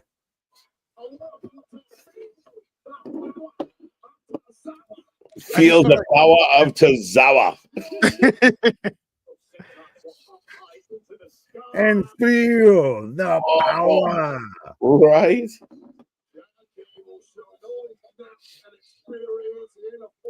Well, Bandido was clear and now he's not. Yeah, Chuck. Yeah, he was clear. Now he's not. Oh, T's and P's. It's like with the fantasy things that we have and everything. If you get that notification of Bandido has moved from healthy to questionable, Right? Not like, no to. shit. Is this the payoff though of this whole feud, of this whole thing? Is Gable versus Otis? Like, is that going to be probably the thing of next week? Of I don't know. Go ahead. Refuses to let go. Now, there's a lot of rumors Chad is leaving. Well, yeah, he said there was taking on Cody on SmackDown. Ooh. The knees to the back was rough. Oh, I was gonna say, where are you? Saying Jericho's to blame, at fault. No. What did he not like bounce him off enough? Like, no, that man just with arms wide open. He's gyrating. I've got an ankle lock, so I don't know what gyrations you're That's where I am too. I got a tap out from Tozawa. A big one. Yeah. Man's out here gyrating, I guess, like the rings of Saturn, because I don't see him. Is this now Otis is in the ring. There you go. All right. Yeah. Tell me when he starts vibrating. When does he stop? I only report. I didn't make it up. I feel so bad because I love Otis, but I hate what they've done to Otis. All right, he's vibrating now. He's vibrating. He's The Alpha Academy stepped down. Otis should join. Jericho Vortex always wins. See, the thing is, though, Otis would actually be great with them. God damn it. Like, Otis is sitting here walking around with a fucking anchor called Maxine Dupree and Tozawa on him and everything. If he was out there with the Alpha Academy, because he's still, people forget because he's such a fucking clown of how he's still a super talented wrestler. If he was out there with them, he's the ultimate heavy. He's the fucking wrecking ball that comes through. Right. The New Day and Dom Dom. You know, they had to do it backstage so you could hear anyone talk. And Dom Dom gonna take on Damian Priest next. Called him a broke ass not selling. What? Is that what you're laughing at, Anthony? That's what I'm laughing at. That is exactly what I'm laughing at. Otis reminds me of the WCW vibrators. What? No. Were those privy to the Nitro Girls or something? I don't know. I think that's what Vince McMahon was using. Anyway, Bandido has entered the never-ending Jericho feud. Yeah, well, he just went down the No, he tried to find the escape hatch off that ride. The New Day, boo. You look a bit like Santa. Oh, I think that was the hope. So thank you, Lisa. Picking up what I'm putting down. Right. Definitely my dad. Paul, pause. Speaking of pause. Ladies and gentlemen, we go to a commercial break. Nick's taking a pause for the cause. We'll quickly remind you we are here on Thursday for the preview and predictions of World's End. We're going to go through the card, break it down, have a lot of fun as always here on the channel. Saturday, 6:30 p.m., I believe. We are live for World's End. It's going to be a good one. The AEW pay-per-views tend to be a marathon. We'll start on Saturday. We'll end on Sunday, Anthony. Absolutely. Like, I'm sure it'll be 15 matches by the time we get to Saturday. So at least half of those 15 matches are going to be decent. They're going to deliver. The other half, I'm not sure. Half 7. That might set the bar for the over-under on that question. That's a good one. Half the matches will be good. I mean, again, there's always something shaping up. It'll be very interesting to see, how the Continental Classic plays out. I still think it's going to be Fletcher and Ospreay, unless I miss something. But Yeah, I hope it's a good one. Last year's World's End was bad. It And was. it was the devil. It was a mess. Ironically, a year later, and we got MJF Adam Cole. Finally, a year. Long-term storytelling, Anthony. That's a 365 days worth of storytelling, right? And with the Continental Classic, who's gonna be champion at the end? That doesn't like that hasn't been explained anywhere. So I don't know. It really hasn't been explained well. That is true. It's tough, like because they never really explained, like Okada. I mean, again, Okada, I guess, has to win the tournament to retain. Kyle Fletcher's got 12 points, so he's undefeated. Okada's got 10, so technically, Right. I still think he's got a shot. Ricochet and Ospreay. Ricochet passed Ospreay, now has 10 points because Ospreay lost to Darby Allin. Shocker. Right, lost to Darby Allin and then lost to Ricochet. Ricochet. Yeah, I was shocked about the Ricochet thing. I really thought Ospreay was going to win. So Ospreay is in a pickle right now. So Ospreay ultimately, like, he took his L to Fletcher at one point, but to lose twice in the same week for Will Ospreay, that'd be like Cody taking 2 L's in a week for me. Like, it's that type of guy. Like, he should be your Cody. He should be your face. 2 L's this week, Dynamite and Collision. That's crazy. Yeah, absolutely. That's insane. And Ospreay should be in the position that John Moxley is. He should be world champion. I don't know what John Moxley is. I've never really been a fan of John Moxley and Dean Ambrose. It never really connected to me, or connected with me, I should say. But Ospreay should be in that position, I feel like, at this point. Right. So no pay-per-views. Yeah, officially they're the premium live events. So they'll still, the thing is, if you're a member of Netflix, as far as I understand it, all of those come with it. So we will get live pay-per-views with no additional cost outside of your membership to Netflix. Yeah. And but they'll still be their premium live events. So for the at-home viewer, nothing but a perk. And then for the people, in attendance, I mean, again, it's gonna have a big show feel. I'm still unsure of the whole WWE leaving Peacock. I don't think that contract expires until 2026. So I think the pay-per-views or the premium live events will still be on Peacock for the whole 2025. Okay, there you go. Well, here comes Damian Priest. Look at those beautiful Bruins banners. Oh.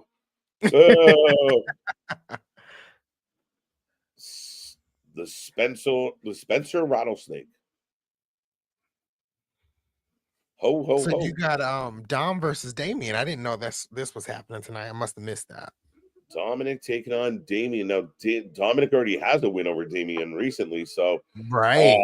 I feel like Damian might be a safe bet tonight. Oh yeah, absolutely. I think Damian takes the win here.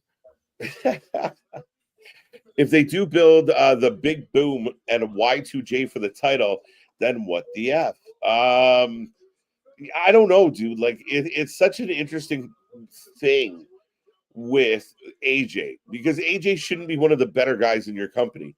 But the guy knows how to get over, at least. Like, he's out there selling. Like, he's doing his job. Yeah, he's actually, really selling what, he's kind of offering and doing he's doing better than Chris Jericho, in my opinion, at this point. Right. And speaking of Chris Jericho, I did not watch Final Battle. I heard Chris Jericho versus I forgot his name. Matt Cardona was actually good. Is that true?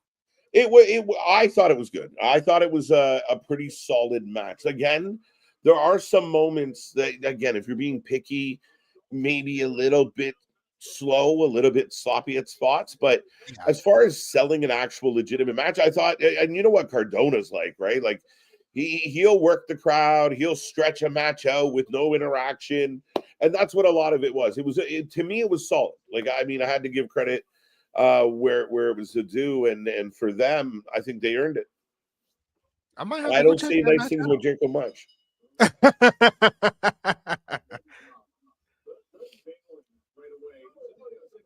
Currently uploading 10 wishes for WWE and TNA in 2025. Available on all platforms. Audio and video should be up by morning. Slow ass computer. Thank you, Spaz. Thank you for the super chat. Go check Spaz out. Give him some love. Big supporter of this channel, and we appreciate it. Absolutely. What's more hated, Brad Marchand or Chris Chelios? Marchand. The Chelios has subsided over the years, but Marchand is he's a nightmare. I don't even know who that is. He's a player on the Boston Bruins who just does an absolute number on Toronto. Okay. He cannot wait to play the Leafs.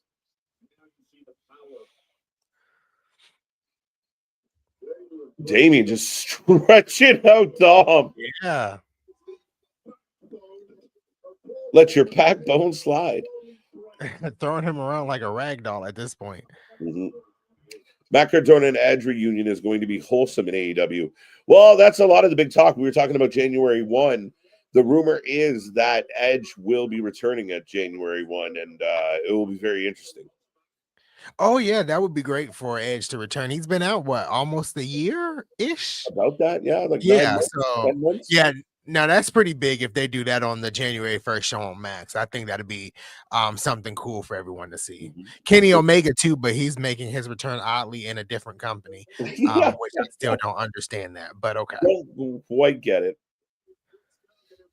Dom with the tope. Priest catches him. Drops him on his face. Oof. I want to see Adam Copeland Omega. Interesting. Two guys no longer in their prime, though. Like you would love to have had these two 5 years ago. Oh, yeah, absolutely.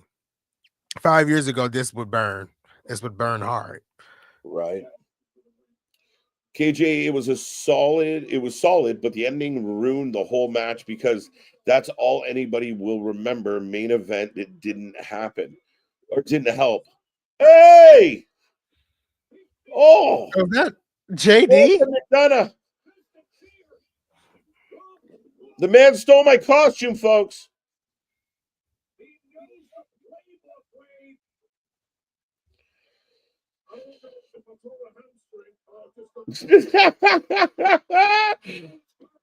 Carlito under the ring. Oh, wait, we got one more. I love Finn right now. Yeah, heel Finn is excellent. I think this is perfect. I really wish they would just pull the trigger on him and give him the world title again. Right? His attitude is unbelievable right now. Yeah, his attitude, his presence, his demeanor, like it just gives championship material in my mind. Right? Now, JD just laying waste to Priest. GG is a Santa dropping elbows, Anthony. JD McDonough, the gift that keeps on giving. Who are we kidding? He couldn't get that head down a chimney. It needs to have a big chimney opening at the top. Oh, the Raiders. And the crowd pops. Riding through this world. Let's go. Wow, this just felt so flat. Well, they're cheering now, so the match itself was pretty flat. But this whole match was about what's happening now. After the match. JD getting annihilated. Speaking of annihilated. Yes, yeah. This was very much the angle after the dangle here. But Judgment Day getting obliterated. Ron, well, you nailed it perfectly. Riding through this world. Right. Oh, no. Things will take you control. The Raid is super over. And that was a choke slam, too. Shoot. Or South of Heaven. Look at this. It's a choke slam. Quit calling it a South of Heaven.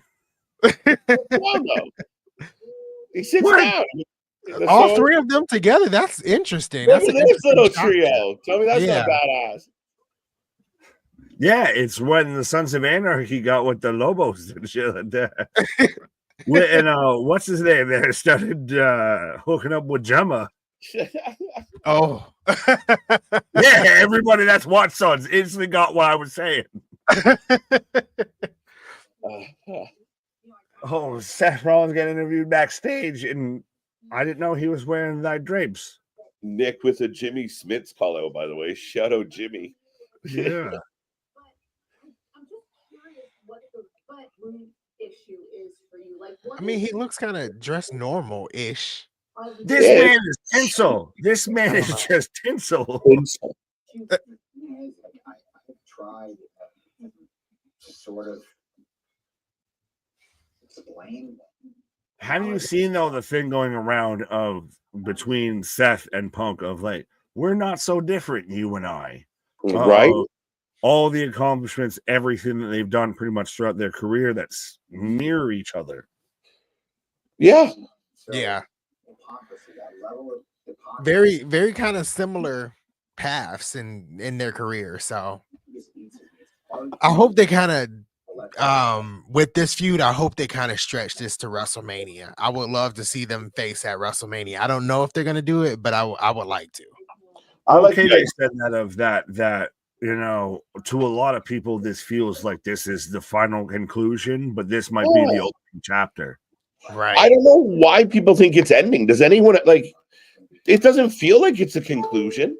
Because normally, we've seen it in Hollywood, we've seen it in wrestling and everything. Sequels and threequels and expanded cinematic universes eventually collapse in on themselves and everything. Okay. The only thing that's managed to work past, you know, have an extended shelf life, you know, is the Bloodline, I feel. No, I wouldn't argue. I mean, again, I think a lot of times, a lot of the matches come in 3s or 2s. We just had Punk and Drew in 3. Yeah, I don't see this being the end of them at all. Yeah, I don't see it either. I feel like it's just the beginning, just the brewing of the potion here. Right. Anthony's gonna jump out for a moment. See you back soon, sir. Oh, wrong button. There you go. Yeah, you need to do it. You need to put that. You need to put that thumbnail down. Yeah, do it. Right. But folks, the show rolls on. I got Seth on screen, by the way. With you're talking to your favorite Canadian next to Jody Threat. What? I said talking to your favorite Canadian next to Jody Threat with Jackie Redmond. Jackie Redmond's definitely higher on the list. I appreciate your time. And it's probably going to be up there with Raw 1000 if they do it right. I would think so. What, Netflix? The debut on Netflix? I think that's going to be earth-shattering. That's a change the game moment. Right? Oh, for sure. Absolutely. And it's going to have so much implications heading into WrestleMania 41. And again, just on paper right now, it looks insane. John Cena's coming back, new women's IC title, you know, the Ula Fala battle, the world title. We still don't know what's happening with like KO or Cody. I mean, that's still ongoing. So many options. All right. Nero Priest.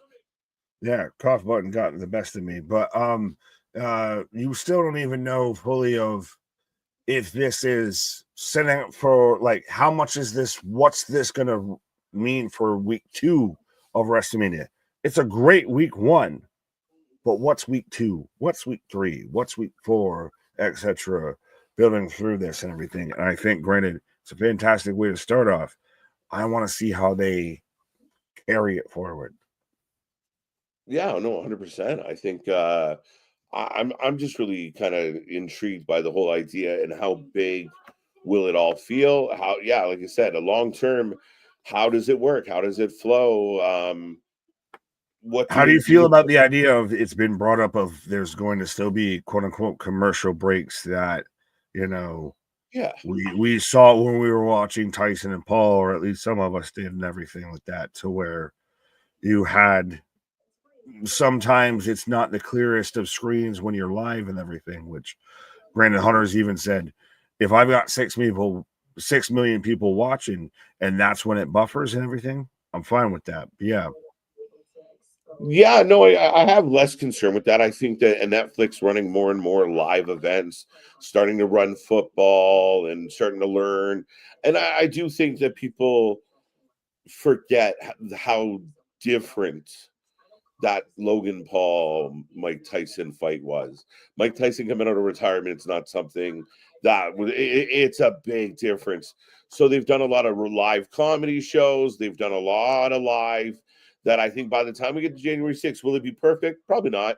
But I mean, shit, we have glitches on what we're watching tonight. So I think at the end of the day, there'll be some moments, but I don't see it. I don't see it being a major issue. Fair enough. Well, and it's one of those, I guess, like Hunter's even said of, well, if we have the issue, I guess it means we're doing well. But yeah, it's still insane to me, and I think it shows very much. Again, this is not exactly our end of the year stream, but our end of Christmas, the holiday themes, and everything like that. Of that,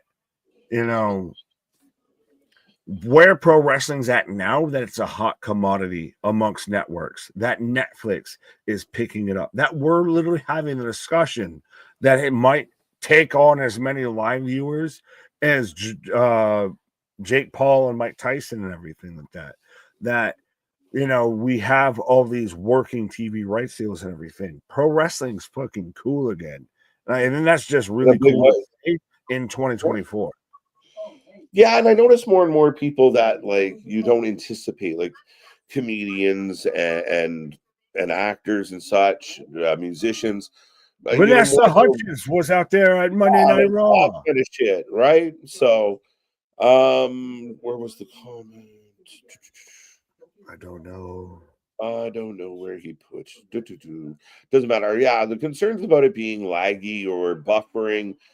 Again, they've done their due diligence. WWE is not going to tolerate Netflix if Netflix can't accommodate it. Netflix isn't just going to have it go live and be fucked and throw their hands up in the air. This is different than a one-off pay-per-view where they're kind of fucked. Whether like if it lags, there's no second. Is football on Christmas Day like kind of the ultimate like? You better get this right because right. You think wrestling fans are rabid, right? NFL fans are twice as much, right? But that's it. Like I mean, but we are back to the ring. Christian, the Miz is in the ring, and he will be taking on Dexter Lumis, my buddy. Let's go. Right. What's the best conspiracy? Oh, are you trying to fuck our algorithm? Flat Earth, birds aren't real. Pepsi and Coke are the same company. Mercedes was ever good. I like how you had me in the first half. I opened the door. What? The forbidden door? Tony Khan, is that you? No, that shit's off the hinges, like I said, my guy. Because I've got Miz right now in the ring, so I know you're ahead of me.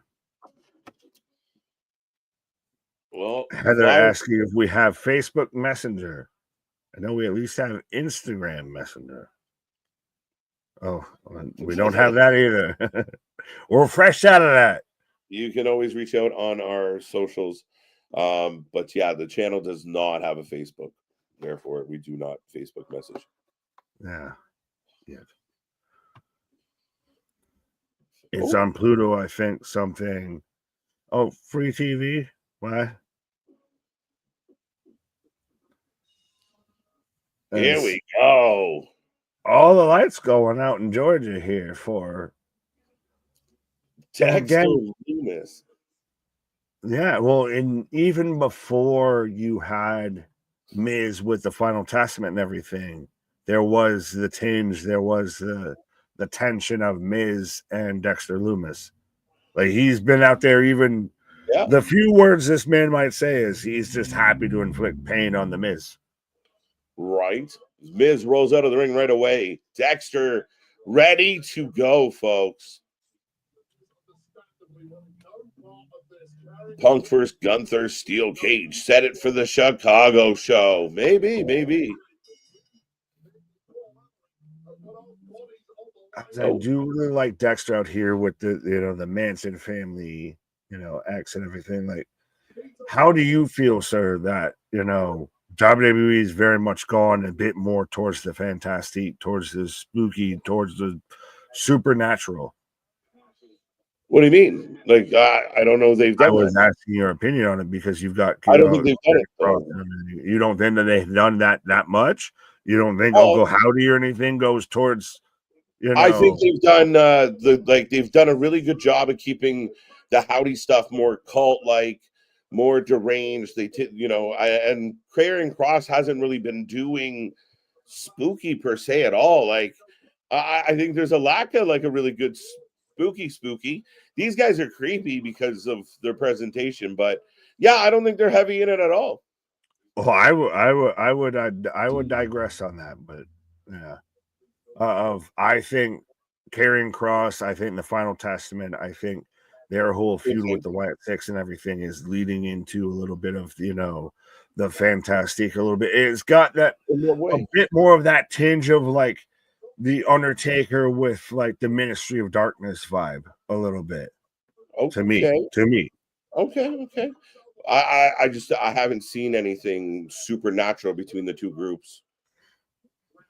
But well, it could even be a little bit of you've got Bo Dallas as Uncle Howdy, you've got Karrion Kross that about there, pontificating like they're Southern Baptist priests and everything of you will take your righteous path with the Lord and everything. Like, I really liked a lot of what Kross has done on social media outside of what he's done on TV, I think, with helping ramp this up a bit.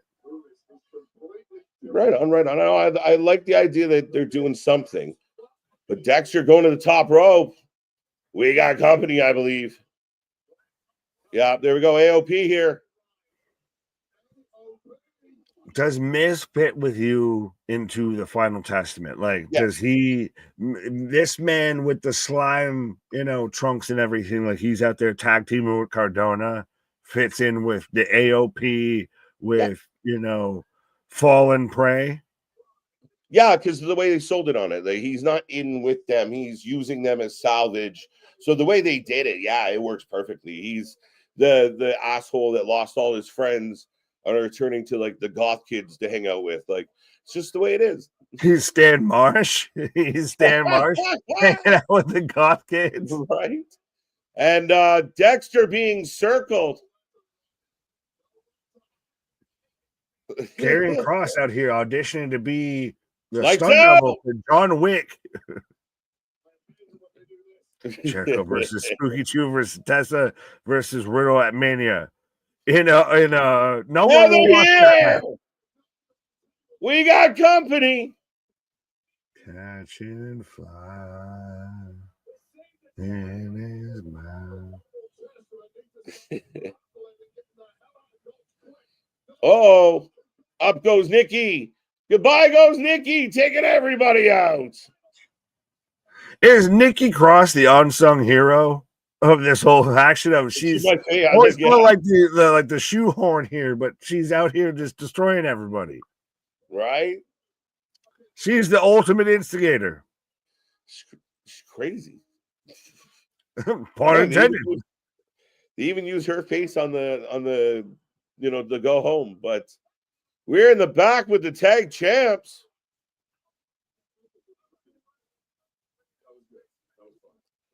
Where's Butch? We haven't seen him yet tonight.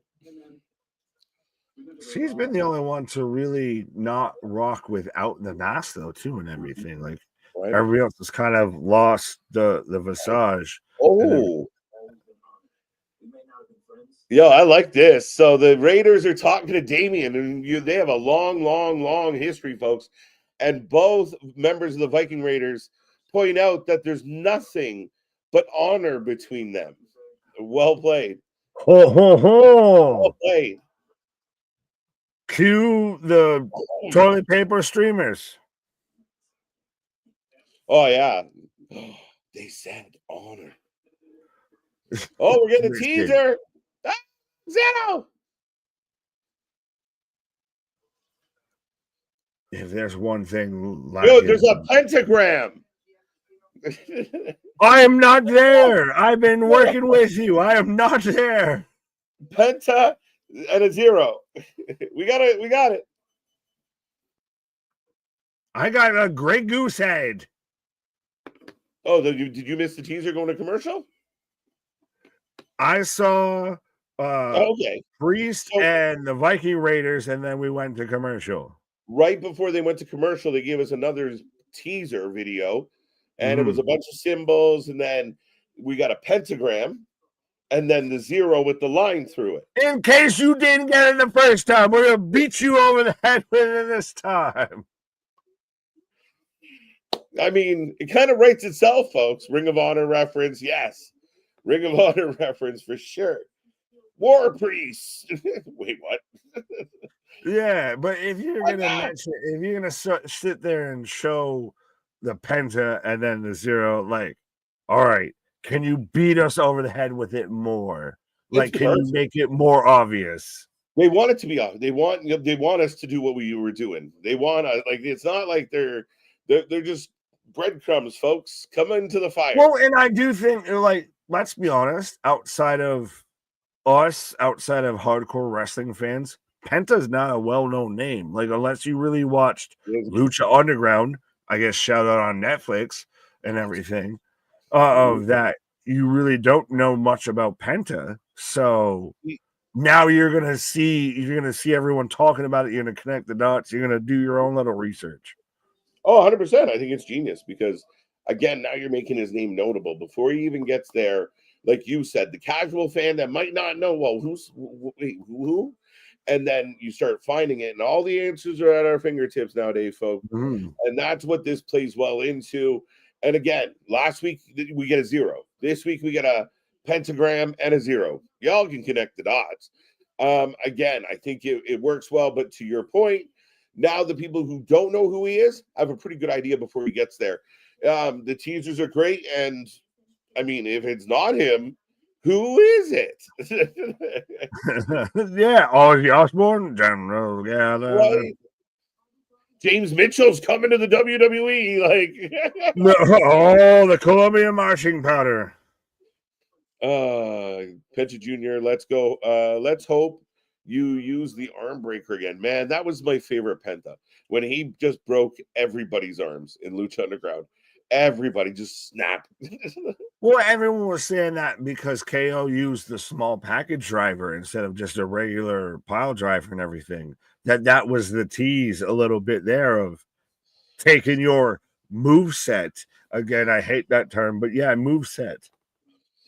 I mean, they're not even teasing them for the same show. Like, again, I'm confident to say that KO's done one of those before.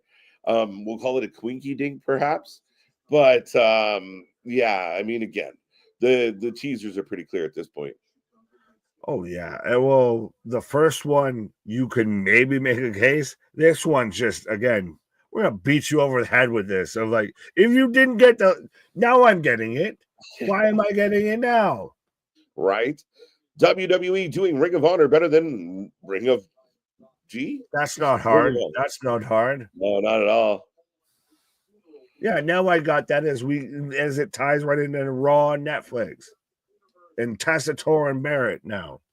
Yes, I got Tessitore and Barrett. So wait, you got the teaser at the end of the commercial? I got the end. You just let me know what I was about to get, I guess. That's so weird. I got it at the beginning of the commercial break, and then they just went straight back to Barrett. You got it at the end. That's funny as fuck. Yeah. Well, we're going to replay the New Day getting Boo Day out of the building.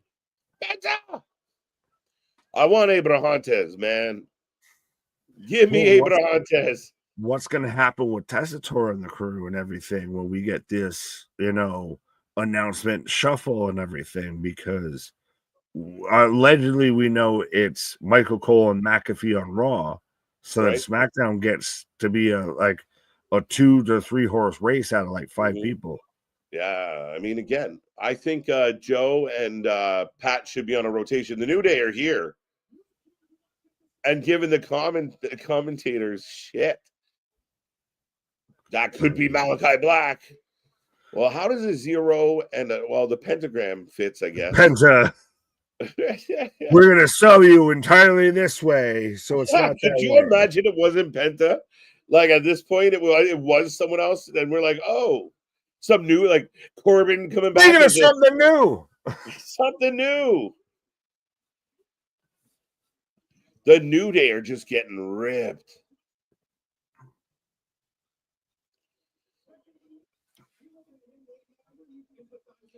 The crowd. I don't know if you were talking, but we didn't hear anything that you were saying about the New Day.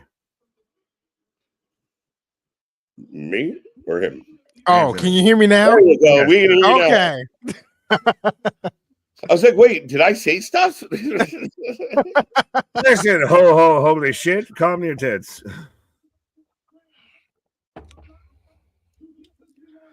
Allow us to get back in that ring. Reese are the world. Yeah, let's go. KJ, are you watching Raw on Sportsnet? Yes. The star-looking demon logo. The star-looking demon logo. The pentagram. Penta Zero is what we got tonight. Zero Merdo. How are we feeling with the New Day, with the news allegedly that Big E's still not cleared, still not anywhere near the ring? We still don't know where we're going with this outside of it was a big moment of they turn on E and now they might be tag team shuffle, LWO, what have you. I hadn't heard any rumors like that. I do know Big E like still can't wrestle, but I didn't hear like any of the rest of it. But I do try to stay away from rumors too. Fair enough.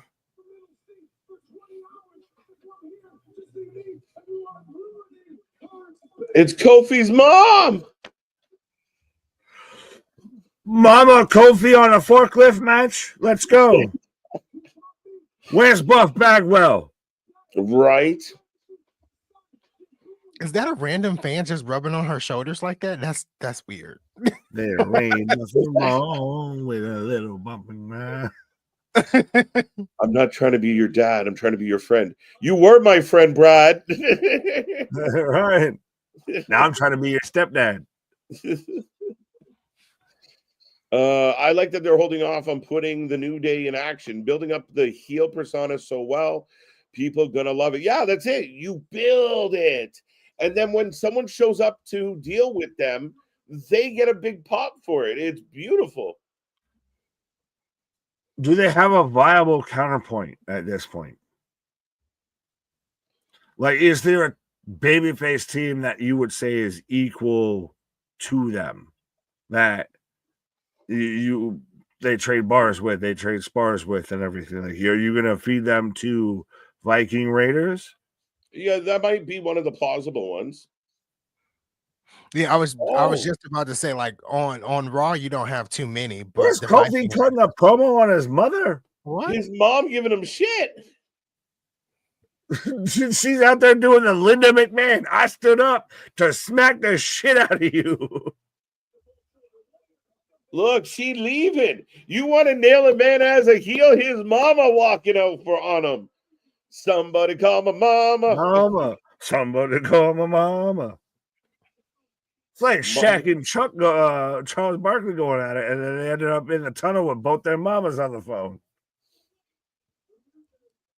She grabbing her jacket and her purse. She said, "I'm done. I'm out. It's a wrap. You can have that. That ain't what I'm mad." I don't know you anymore, Kofi. I disown you. Disown on you. Disown on family. Nick, if you call them Viking Raiders one more time, we both have a problem, sir. Bring it. You know where I'm at. Bring it. Run them hands. Kofi mom just walked out, folks. So next week, 6-man tag. Damian Priest and the War Raiders against JD. You have what's her name? Sarah Rowe there and everything like that on one forklift, and then you have Mama Kofi on the other forklift. Oh, Damian Priest and the War Raiders team up next week. Okay. So the Sons of Vikinry taking on Judgment Day next week. I took your joke, KJ. Yes, I know. Buddy. No, you're the one that was running through this. Otis and Gable are going to have a match next week. Whoa. CM Punk, Seth Rollins under the same roof. Like, again, that's what you're selling us on, and it works. Under the same roof. Not they're going to have a match, not there's a burning table match or a cage match, or no, they're just going to be in the same place. Well, and this is the way you sell it off. This is the last, that's going to be the last Monday Night Raw on USA Network till God knows when. Yeah. Well, at least 5 years. So, right? Facts. 204 likes. Thank you, ladies and gentlemen. Yeah, I'll do it. Christmas. Damn, we got Mama Kofi over more than AEW has gotten anyone over. Ouch. Is Mama Kofi over more than Daddy AJ Boom and everything? Right? The final in a matter of a couple of minutes, maybe. Right? As we got Drew McIntyre. Right. So yeah, we're gonna, I believe, ending it with Drew versus Sami. That's it. A match we've seen before. But still, think about it though, like this is gonna be theoretically, this is the match that sends you into January 2025 when it comes to WWE and everything like that.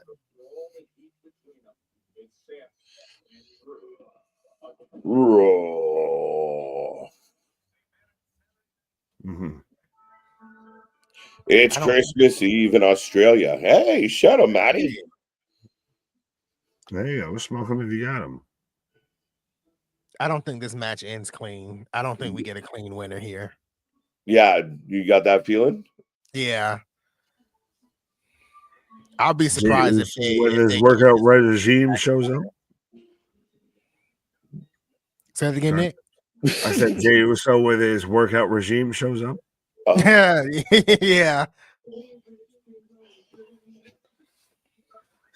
He's starting Yeet University. Yeah. That's who was yelling at Andre. He said, "Hey, Oos." Right? We got to figure it out. There you go. Well, reach out to Matty. He'll hook you up. This match is sponsored by... What's wrong with this match? Anybody got an issue with this match? Yeah, I think they might have had too much eggnog. That'd be about it. Right. I mean, the match at Saturday night main event was nice. I enjoyed it. I just don't think we get a clear-cut winner here, but no problem with this match. Right. Well, and I know we've talked about this, and I think we all ate on the side of wrestlers having time off and everything. But with pretty much this whole last week of WWE television, it's all taped. We all pretty much know what's going to happen and everything like that. Is it one of those of, do you just maybe take the week off? Right. Oh, like not show an episode of Raw or SmackDown. No, not even saying that, but I'm saying it's a little like it's different than being excited when you don't know what's going to happen versus most of like Monday Night Raw, NXT at this point. Like every WWE bit of television at this point is already pre-recorded. Yeah. I don't see a problem. I know we try and avoid the spoilers, but I'm saying beyond us. Yeah, but I mean that's not on them. I mean, there's always going to be that element to it. But at the end of the day, I mean, again, air the show. I want to watch the show. I don't think tonight's I got any issues. The fact that some stuff might have been leaked about what happened. I mean, all in all, not a bad Raw either way. I'm down. Give me the show. I don't want to watch a best of 24 or like I don't want to watch it. I don't want to do Fair it. enough. As much as I love TNA, I hate that they do the best stuff. Right? You tune in when you don't know, and you tune in for a live episode, and they're like, "We're gonna run through the best matches of the year." You're like, "Fuck." You know what? Like when your teacher rolled in like the fucking TV on the rolling stand, and you either got like Bill Nye, or especially during this time of year. I don't know about you, sir, but you got put one foot in front of. Or actually, no, everyone around this time of year, at least in my age demographic, watched the Santa Claus with Tim Allen. Is that was what you got shown during the holiday season? Is that was your go-to movie? Tangent upon tangent, yes. What? Why? I went all the way around and came back around. Magic School Bus. Absolutely, Boston. 100% the Magic School Bus.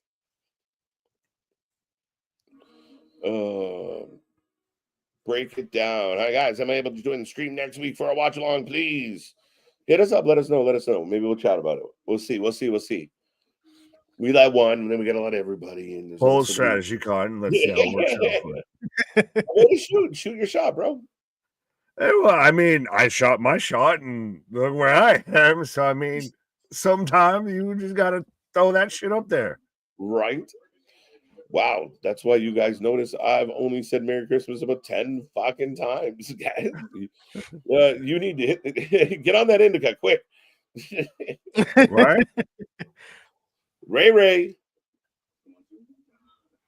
Commercial. I've got an actual, and this is funny because I've got a commercial right now of WWE's championship belt versions of like Georgia Bulldogs, Kansas City Chiefs, fucking Dodgers, even though my Yankees should have been the ones holding it and everything like that, of WWE shopping the Fanatics and everything like that, of showing how much now at this point, like the WWE championship is ingratiated and ingrained in like major sports to an extent of it's almost you're up there of like, I'm waiting for Josh Allen to hold it, but Josh Allen's out there holding the Lombardi trophy and a Buffalo Bills, WWE championship and everything like that.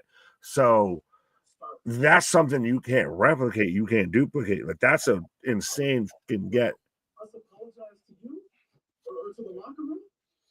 Mm-hmm. Absolutely. By the way, if anyone's curious, Kofi and Xavier are talking to Ray in the back. You guys got that on your screen? Yeah. Yes, sir. Which T's and P's Ronald Mysterious Sr. Yeah, T's and P's. Right. Apologizing that they wanted to do what they wanted to do. Shoot. Yeah. Apologize for what? They say sorry. You will apologize.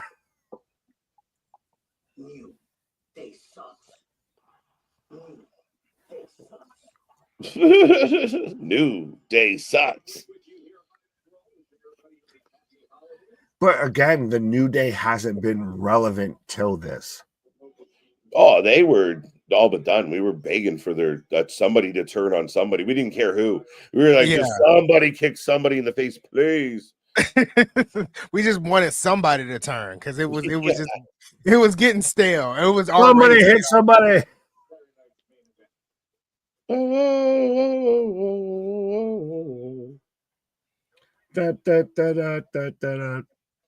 I feel like on this warpath they're on, the first person they need to take out is Ray.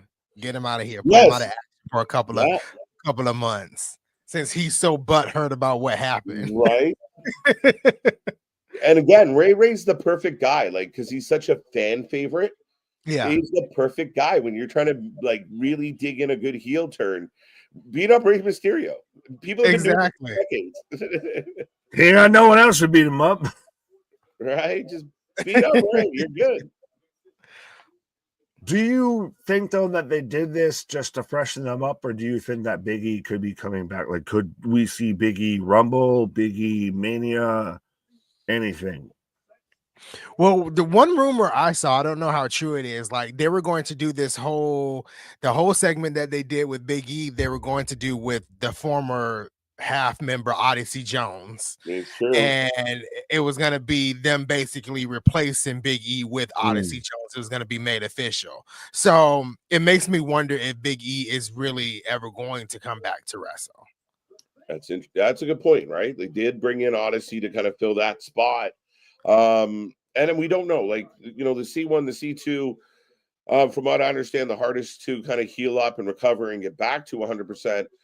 I'd love to see Big E come back, but I think what they did, separate from his return, works anyways because they needed it. They needed something, and they swerved just about everybody. I don't think there was many people out there that thought they're both going to turn. Oh yeah, no, it's everybody thought it was going to be Woods on Kofi and all of that and everything. Like, this is the best thing that they could have done to make them relevant.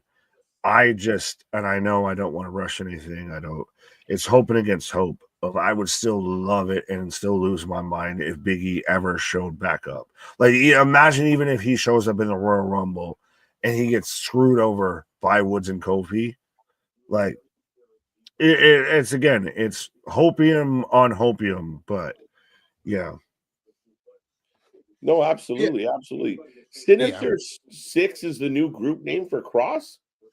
When? Isn't that a movie? I was gonna say Marvel about to fucking hit you with a fucking cease and desist order real fast. Right? Is that not that's already? Octavius, that's the Vulture, that's all that shit. Right, Doc Ock, we're here to go. Right. Now we're gonna assign characters to the people. We did that with the Wyatt Six, and we saw how that they all checked out though. But yeah, right. And look at Boston trying to correct me down in the comments. I don't care if it was Sinister or Sinister Six. Right. It sounded like a movie to me. Sinister Six was going to be a movie in the MCU, the Sony MCU, and everything. Mm-hmm. Yeah, Sinister was definitely a movie. Big E returns at the Rumble and eliminates both Kofi and Xavier Woods to set up a triple threat match at Mania. But the triple threat doesn't work when it's 2-on-1. No, you have them both eliminate him. Like, you keep him as the biggest underdog, so when he wins, and it's almost like if Big E does show up, is he not just the biggest feel good story? And you just like, I want to see him with the belt again. Something like, I'm just glad you're here, so you get all the things. All right. Big E don't need to come back, but they need something for a payoff. No, I don't think so. I think Big E was a perfect launching pad. Now you get something in the way of a payoff as far as, like we said, like they'll put a beating on like a Rey Mysterio to help solidify it and let him run amok for a while. I think Boston said it earlier of, like just having them stir the pot. Kofi's mom tonight, they're getting so much heat. You don't need to rush them into a feud. But is it top level heat or is it good tag team heat? Because you got at it with your mom and everything. Well, no, I'm like, where else are they gonna go? Like, if they're not gonna feud like towards, main event scene or anything. Anthony? I mean, I think the heat they're getting now to me is somewhat on the Dominic Mysterio level because like when they came out that first week after everything happened with Big E, they couldn't even talk. So the heat that they're getting right now is legit.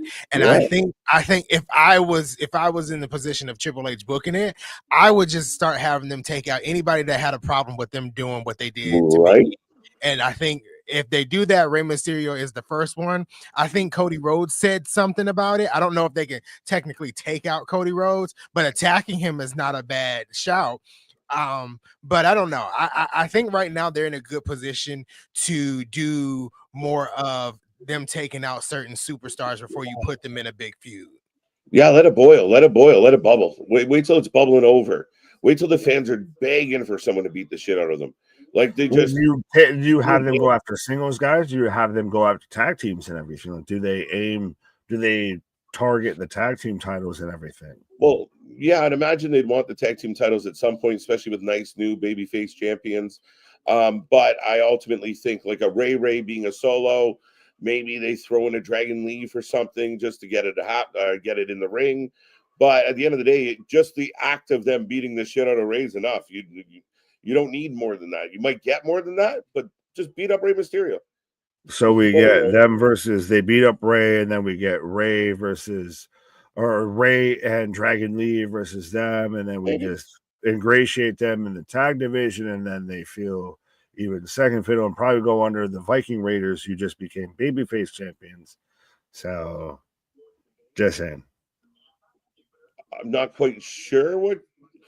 I'm saying, like, I'm just more questioning of if they go strictly into the tag division, and especially like again, they go after a legend like Ray and everything, but then they go into a tag feud. I'm assuming with Dragon Lee and Ray and everything. Maybe. And does that start to already damper? Does that already start to diminish the momentum they've had? Them actually having matches? Would that diminish? Not even them having matches, but I'm saying them having tag matches. Like if them versus like them versus the LWO, is that a huge draw? Not necessarily, but the idea of them beating up like one of the biggest baby faces in the company definitely has a reason to it. I think an appeal to it. No. Well, no, I was gonna almost argue. Could you say that Ray's one of the biggest baby faces in the company right now? He's one of the biggest baby. He's one of the biggest baby faces of all time. But I think right now, I think. So the New Day shouldn't beating him up won't get any heat for him. No, I can still question everything like that, my guy. I can still pose a question. Right. Well, I'm asking you your logic. So where they go? So how do you feel if they're just going strictly into the tag division? Everything. They're a tag team. They go against the newly crowned babyface Viking Raiders. So where do we go there? You're not going anywhere near the Viking Raiders for now. You're letting this cook. You're letting this bubble. You're letting the heat come on. But does it bubble if you're going, New Day versus LeBeau? I don't know. They're going Rey Mysterio and Dragon Lee. It's bubbling Kofi against his mama. I'm imagining a wrestler's got to do pretty good if you have the right guy. Buff Bagwell did pretty good with getting heat on his mama too. Well, I mean, you're watching what we're getting, right? Like you see it. Yes, I am here too. Yes. Well, I'm not. I'm just making sure. But I see you. You see me. But yeah, I mean, again, they've got tons of heat right now, tons of heat. So eventually, and I mean, they like this idea of would they be a tag team? They are a tag team. What are they going to do? Well, the question of if they were a tag team is if them being in the tag team division is going to lose the momentum of if it's eventually going. Where else would they be though? I don't understand. Understood. No, I'm not debating that point. I'm debating if that's going to cool that off versus a Big E or anything like that. Like I'm saying of if them turning on Big E and becoming heels and everything that way, and them then just going into the tag division cools off the New Day just because the tag team division is cool at this point. If you throw a hot tag team into an ice cold division, does it slow that momentum down? So I'm guessing you're saying like if you throw them in the tag team division right now, would it cool them off because the tag team division is not strong enough at its core at this point? Yes. I mean, in a way, it could potentially cool them off, but I don't see them losing the heel heat that they have currently. Like, I think even if you went with the idea of them not attacking superstars that hate what they did to Big E, I think them becoming the top heel in the company, top heel tag team in the company right now will rejuvenate the tag team division on Raw. You can kind of build the tag team division around them. But I do somewhat see your point. Yeah, I just don't know where would they go. I was just asking a question. Yeah, we're trying to answer it. And again, I think emphatically, like the being that, yeah, they're a tag team. They're a part of building up the division and creating something that's exciting within the division. Mm-hmm. If they don't go into like what would you see them doing if you're worried about cooling them off? Where do you see them spending time? Well, and that's the thing is this, like I said, I'm not against it or whatever. Like I'm literally more of just trying to understand it because to me, like it's with Big E, like them doing that and Big E knowing where he's not going to be there and everything, which again, we all kind of to an extent knew, but again, you take that step and then Big E's not there of it really like now you've got to go straight to that.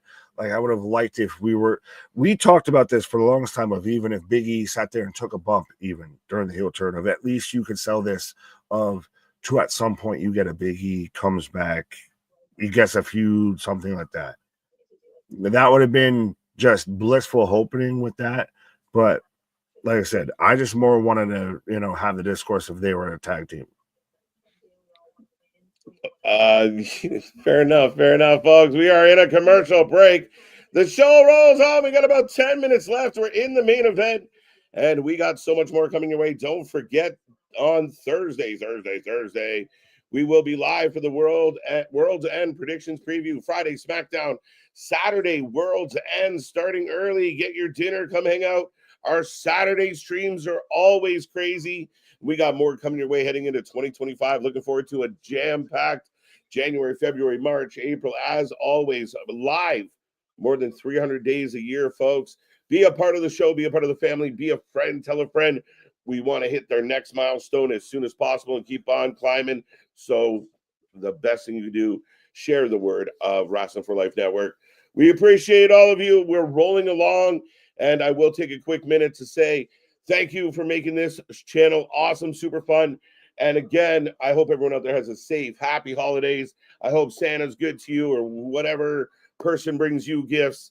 And I hope you have a good one. I hope you're around family. Hope you're around people you love. And thank you to the two guys on the screen. It's been a hell of a ride through 2024. And again, we got more shows coming up, and we'll wind this year down. But Merry Christmas to all. And I'll save the rest of it for later. And to all a high night. Right? Yeah, thank you, Chair. 100%. My Nick. final. I had to get it in there. Just slip it past.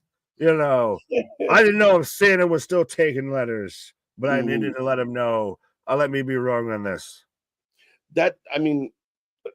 Chair, be nice, because I don't know if he's right or wrong. I don't know.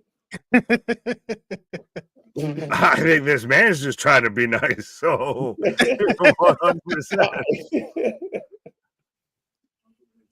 100%. Chair, and then start the tier. I guess he's trying to say I started the year wrong. I end the year wrong.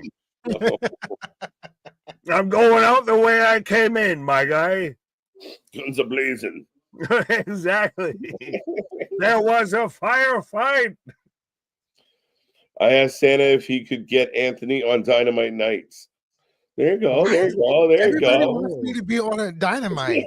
Is it because you want to see me melt down at what happens on TV? They just don't want KJ to suffer alone. Right? Two grumpy fuckers on Wednesday. Just, do you like it? No, I don't like it either.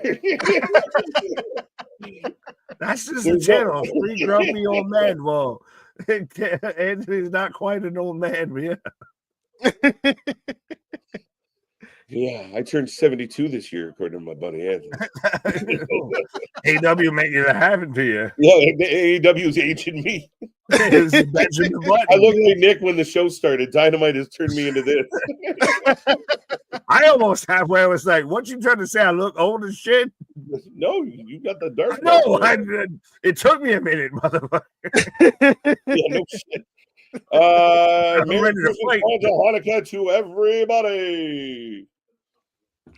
Absolutely, 100% Merry Festivus. Everything, we're gonna salute the aluminum pole. We're gonna have, the airing of grievances and all of that. And we're waiting right now. We've got the feats of strength between Drew McIntyre and Sami Zayn. What is happening? I was gonna say, do you not know the feats of strength? Do you not know? No, I'm ahead of you. Like, it's like your commercials are longer all night long. It's a weird thing. Like, I don't know. Do you usually watch on YouTube TV? I'm watching on USA Network. Oh, I'm watching the straight tap from the source. Like, that's the thing. Me and Anthony have been cool. You just out there running roughshod over everybody. I'm ahead, man. It's rolling. Like, you're getting commercials in different spots and everything. It's funny. I ain't even on commercial. I got a roll up and everything. Right? Like that. Yeah, I'm at a roll up too. I just had to roll up. Well, future foreseeing Googling man, let us know what you see. Put Rey Mysterio and Penta Jr. in a tag team division until Rey Fenix comes. Maybe not. No.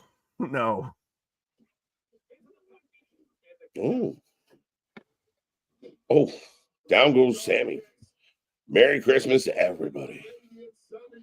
Chris Kringle, Ho Ho Gijo, Pierre Noel. Yeah, name Santa Claus. Name Chris Kringle. Name Popo Gijo. How do y'all feel about Rudolph getting to make a push? Rudolph finished his story. Facts. Yeah, he finished his story before Cody Rhodes did.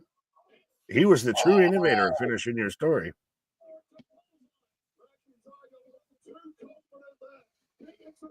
I got the exploder into the corner. I have Sami firing up. Oh, eats a Claymore. That was a sick Claymore. Sami looks like Finn Yukon Cornelius, or as he 1, 2, 3 Drew wins. It's fucking over. Yeah, I was wrong about it not being a clean finish, but 2 wins for Drew. Yeah, Sami just has no answer to Drew McIntyre. Sami. Well, if we've talked about, Drew's going to become like the figurehead of new 3-hour SmackDown and everything, who do they move over to be his counterpoint? Is it Gunther? Does he have Roman still? Like, does that bloodline move over to Raw? Like, what's Drew's counterpoint? What's his bouncing off point? I really don't know at this time. Like, I mean, again, does Gunther move shows? If Cody moves shows, is Drew McIntyre going to give Cody a run for his money if Cody doesn't change shows? I mean, it's so up in the air as Drew just wailing. Oh, rude. And now here comes Jay. Jesus Who? Christ. Who? Jey Uso. Who? I think he said Jey Uso. There we go. I combined Jey Uso and Drew, and It's Juicy Uso. Right. Bury Sami. Words, Sami they fight you. Juice and fucking nail. Cody. Sammy's dead. Tama. Oh, hey. Bloodline 2.0. This weird alliance with the 2.0 and Drew, it's trippy, man. And where does it go? Roll time. yeah. I'm not clicking on it. Yeah, shut up. Words, they fight you in the mouth really hard. Pause. In there. You missed the moonsault. Bad camera angle. What? Well, I've got the new bloodline just destroying Jey in the corner. Oh, he got out of the way. Super gig. Jay fighting back. Man, I love you, Han Solo. I know. Is it really interesting that now not even the storyline is the bloodline, it's the fact that you teamed with those evil fuckers. Right? Well, like that you even associated with them. I don't know if I can trust you. You definitely can't. You helped us take it out. We ain't playing. Sami back up. Oh, spear from behind. Tama throwing. Solo is just doing everything that he looks like either Victor Sweet in Four Brothers or he's doing his best Suge Knight impression. Yes, absolutely. Man's out here with the red ass, long sleeve with the gold chain.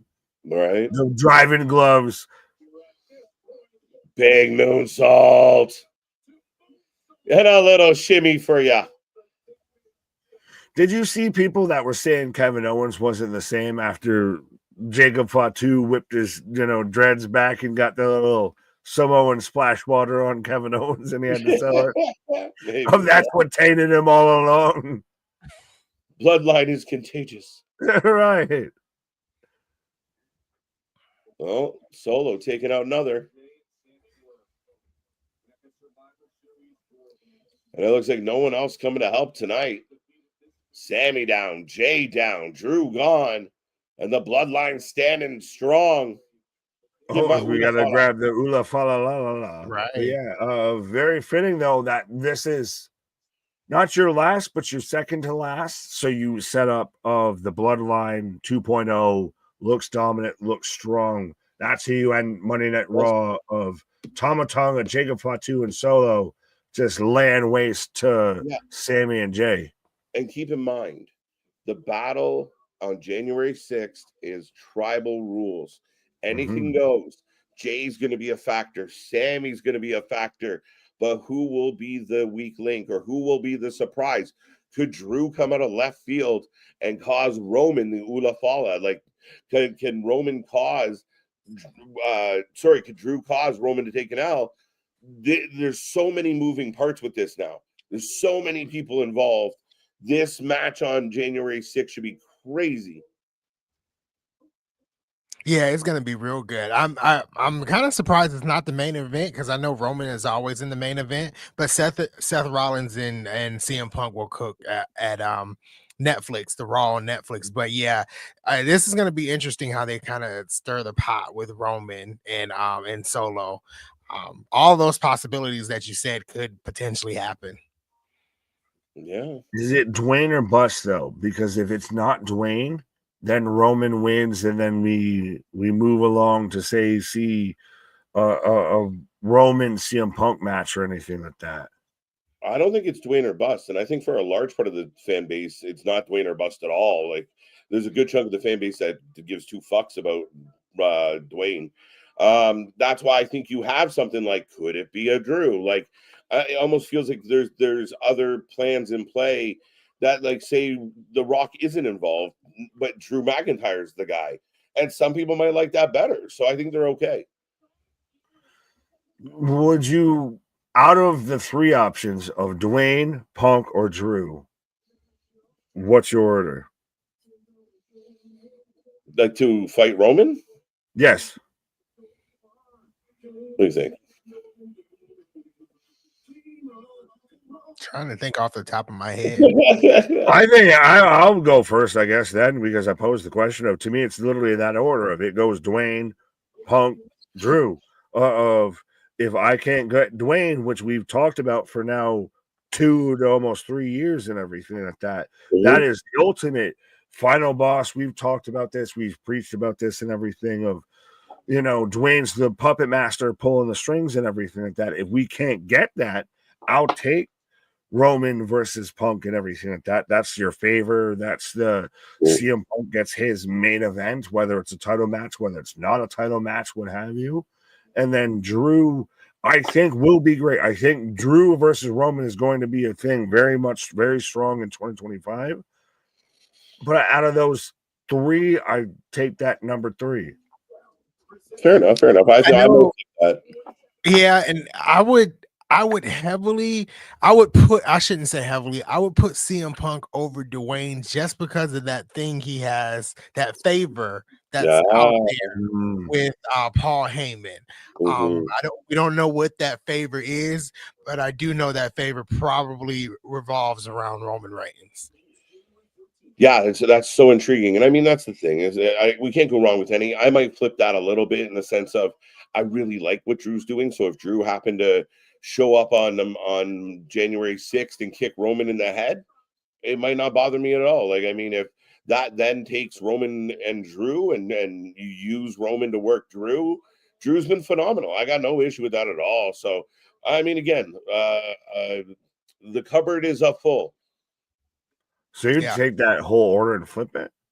Not the whole order, but maybe Drew and Punk. Like, I think Punk's doing other shit. I'd rather see Punk elsewhere. I don't think Punk Roman needs to be a thing right now. I'm more excited about Punk Seth, Punk, Punk Seth primarily. Right. 6.75 out of 10 tonight. Raw was okay. 0 out of 10. I give it a 9 because I give it a 9. I was going to give my review of the show, but because KJ, Nick, and Anthony didn't get my Christmas gifts, I cannot review. Sorry, guys, but happy holidays, though. We do appreciate that, Christian. We'll work on it. What were the gifts? Right. P.O. Box coming in 2025. 7.9. Send snacks. 7 out of 10. You might want to pre-screen that. Who's going to be the first rapper to sport an Ulafala diamond encrusted chain? Travis Scott, because he's going to start off Monday Night Raw with tribal warfare between Roman Reigns and Solo Sikoa on it. Yeah, I'll go there. Boston. I got to pick somebody. Right? 6.5 out of 10. Ending was great. Some other stuff good sprinkled in. I like that. Sprinkled in. But overall, it wasn't enticing for me. I mean, again, it felt very, not bad, not good. I wasn't bored. Wasn't jumping out of my seat. Some decent stuff. Again, taped episode. Felt like right. I was about to say it felt very recorded. Well, it's one of those, like, if I'm throwing on Monday Night Raw around the holiday season, if we're not doing a live stream, if I'm having some gingerbread cookies and a glass of old milk and everything, not a bad show. Not a bad show. Not at all. 5 out of 10, 8.5. Hard eyes, Maddie, you love it. 2 matches were DQ. All the matches felt like exhibition matches. Filler is the word you may use. Yeah. Filler. 8 out of 10. Anthony's hat was distracting me all night. Was it? Because it lights up like. I was gonna say I can make my shit light too. I really can. Nick's like, what about me? 8 out of 10. Punk versus Roman Reigns at Mania 41. Maybe 24-0 Packers. Ouch. Merry Christmas. Merry Christmas. Ooh la la la la la. People love that apparently. 7.5, 7 out of 10, 213 likes. Merry Christmas. Love it. Hello.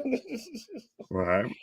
What do you guys think? Yeah, I think we all said the same thing. I'll go 6.5, 7 because it's Christmas, but it should be like a 6. 6.5, but it's Christmas. I'm gonna go 6.9 because it is Christmas, but I don't want to give it a 7. So no, this is straight 6. Oh, Nick on sticks, bad humbug. This is not Halloween, Nick. Give it a 6. Yeah. Well, so you went 6.9. Because I don't want to give it a 7. Yeah, you prevert, and you went 6.5 or whatever and everything. So what used the put it over the edge here? What, like, was this not kind of more of just mail it in holiday episode? Yeah. It was very average. Nothing was surprising. So you all gave it higher than me, and you'll want to come down on me for giving it because it's Christmas. That's it. All right, so I guess I'm fucking Scrooge McDuck. That's a bad humbug. Bah humbug. Yeah, there was nothing. I mean, again, very average. On any other week, on any other week, it's a 6. This week it's Christmas. It gets a 7. I'm feeling all the eggnog in my belly. So 7. So now these ratings might not be generous when it comes to Dynamite on Christmas Day. It could be Christmas Day and they still get a 2.5 out of me. So that's how many people watched it. My Christmas gift to me is not watching Chris Jericho on Christmas Day. So it's a vacation from Tony Khan. Right. No, I mean, ladies and gentlemen, that is the stream. That is the show. That is what we got. Raw goes off the air. The last Raw before Christmas. Our last stream before Christmas. We will be back on Thursday, affectionately known as Boxing Day. I don't know if it's Boxing Day in the States, but it's Boxing Day here. We're ready to go. So we are going to duke it out for some TV discounts, but 7. But yes, thank you. That's all she wrote. Check out all her socials. Check all the fun stuff. Anthony, what you got? Merry Christmas. That's what I got today. Oh, Sir Nicholas. From our family to yours, 100% happy holidays. Appreciate everybody all throughout 2024 and everything. Our shit is real. Our shit is raw. Our shit is authentic. When you're talking about the rest, you put that full life with it.